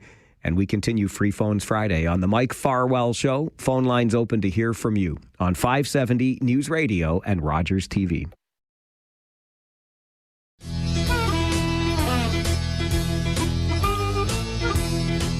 I'm so tired of crying, but I'm out on the road again. I'm on the road again. But I'm so tired of crying, but I'm out on the road again. I'm on the road again. I ain't got no woman just to call my special friend. You know the first time I traveled out in the rain and snow, in the rain and snow. You know the first time I traveled out in the rain and snow, in the rain and snow. I didn't have no pharaoh, not even no place to go. And my dear mother left me when I was quite young. That's Canned Heat by request from Tony on this All Request Friday. Streets, roads, and avenues that is on the road again. Very good choice by you, Tony. And you understood the assignment. My buddy Daryl sends me a message, Mike at 570news.com. Debbie suggested earlier by email, what about a tattoo, a visible tattoo of the team that shall not be named? Would you do that for a certain amount of money? I'm like, visible? My buddy Daryl says, get that tattoo on your derriere. Everyone will just think it's from sitting on the can too long. Because, you know, the logo for that team resembles a toilet seat. You see? That's pretty good. And if it's on my derriere, it ain't visible. I'm not one that walks around mooning people a whole heck of a lot. It's Free Phones Friday. Back to the phones we go. Sean, Farwell's Force, member number 165. Good afternoon. Good afternoon, Mike. I've been listening to this about the team that shall not be named, reversing positions with the team that shall be named. I want to know, have the Leafs finally broken you like they broke me? It is an excellent question. They have done me some harm. I didn't watch much last season because they were so frustrating, but I am loyal. I really am, to the core. And so, no, I would never give up on my team. I wouldn't, except, I guess, for a season in support of the charity that means so very much to me. Again, we're still $69,000 away, hit refresh, $68,000 away from getting there. We'll see if the jackpot in the Farwell for Hire 50-50 gets there. I am a man of my word. And my loyalty to the Leafs will disappear. Well, deep down, I'm still a Leafs fan, but publicly, I will be a fan of another team next season. Greg, Farwell's Force, member number 38. Good afternoon. Hey, Mike, I guess, are you remembering my message from earlier this week where you agreed to a tattoo? When did I agree to a tattoo? You go, ha, ha, ha. Okay, after I said that if I win Lotto Max and win $30 million, I'll put in $200,000 for you to put a tattoo on both forearms and not remove them for a year. Well, yeah, but that was a temporary tattoo. Debbie means permanent. No, these are permanent. I'm just saying before you can remove permanent ones. That wasn't a temporary. That was just before you would screw around with it and try and get it off or whatever. Like, it has to stay on for at least a year on both. But you're off the hook so far. I haven't won it, but I'm going to try again tonight, and then that deal will still hold you to it. I don't remember did I make that deal with you? Check Messenger. Okay. Okay, it was your answer after I suggested it. I think I was like, yeah, okay, Greg, is what I meant. Well, I'm going to go back and look. I didn't catch accents. Anyways, I'm taking it literally in case just I do happen to hit the pot tonight. But we'll wait till I hit it, and then we'll worry about the details. All right. But and I missed the song theme for this Friday. Otherwise, I would have had a great one for you. 22 Acacia Avenue by Iron Maiden. See? That one would have... Yeah, I didn't catch the theme. I should have asked you it. But and so if you revisit it or put it on its own, to more roads or whatever, I'll try to listen better next time. Have a good one. Thanks, Greg. You too. I really should do a better job. I think I only promoted it twice this week. So that's on me, not on you, my friend Greg. It's not on you at all. I need to do a better job of reminding you of the theme. But we got so many requests early on, I figure it's going to fill up too fast. But still, I got to do a better job of promoting it. Kyle is with us on Free Phones Friday. Hello, Kyle. Hello, I got two things. The first one is I just want to make sure mentally that you're doing all right. I know that you've been busy with when the Rangers won the Cup, and then now you're doing your Farwell Far Higher, and you're busy doing that. Mentally, how are you doing, my friend? I'm doing all right, thank you. All right, just want to check up. And second of all, you make fun of our logo looking like a toilet seat, but your logo looks like the toilet paper that we use when we win every game against you guys. I mean, we're not the ones that are optimistic here every season. You guys are telling everybody that it's your year, and then every year you guys get disappointed. That's your problem. Don't blame it on us. Don't blame it on us, fans of the team that shall not be named. That's a you thing, not an our thing. Yeah, I know. Have a good one, Mike. Enjoy the weekend, buddy. Thanks, Kyle. You too. I appreciate it. Rob sends me an email to Mike at 570news.com. Just picked up 24 butter tarts from your favorite place. I wish you could have some. Thanks for rubbing it in, Rob. But thanks for buying them from my favorite place, which is Sweet and Savory Pie Company. They are delicious from there. And $2 from every dozen sold is being donated to Farwell for Hire. The reason I can't is because I have been put on butter tart abstinence from my friends at Hefner Lexus Toyota. They said that if I can abstain from butter tarts for 30 days, then in honor of their 65th anniversary, they will donate $6,500 to Farwell for Hire. How many days do I have left to wait? Let's spin the wheel and find out. Oh my goodness, I can't take it. How many days left until I can eat a butter tart? 20 more days. July the 17th, I can eat a butter tart. If I can hold out until then, we're getting a $6,500 donation to Farwell for Hire from Hefner Lexus Toyota. I'm doing my best. I'm going to work hard this weekend. I'm going to raise as much money as I can for cystic fibrosis research before the campaign ends next Tuesday, the 30th. And you can do your part by buying a 50/50 ticket, cf5050.ca. I'll be back Monday morning at 9. Look forward to talking to you then. My name is Mike Farwell. You are a force for good. Bye for now.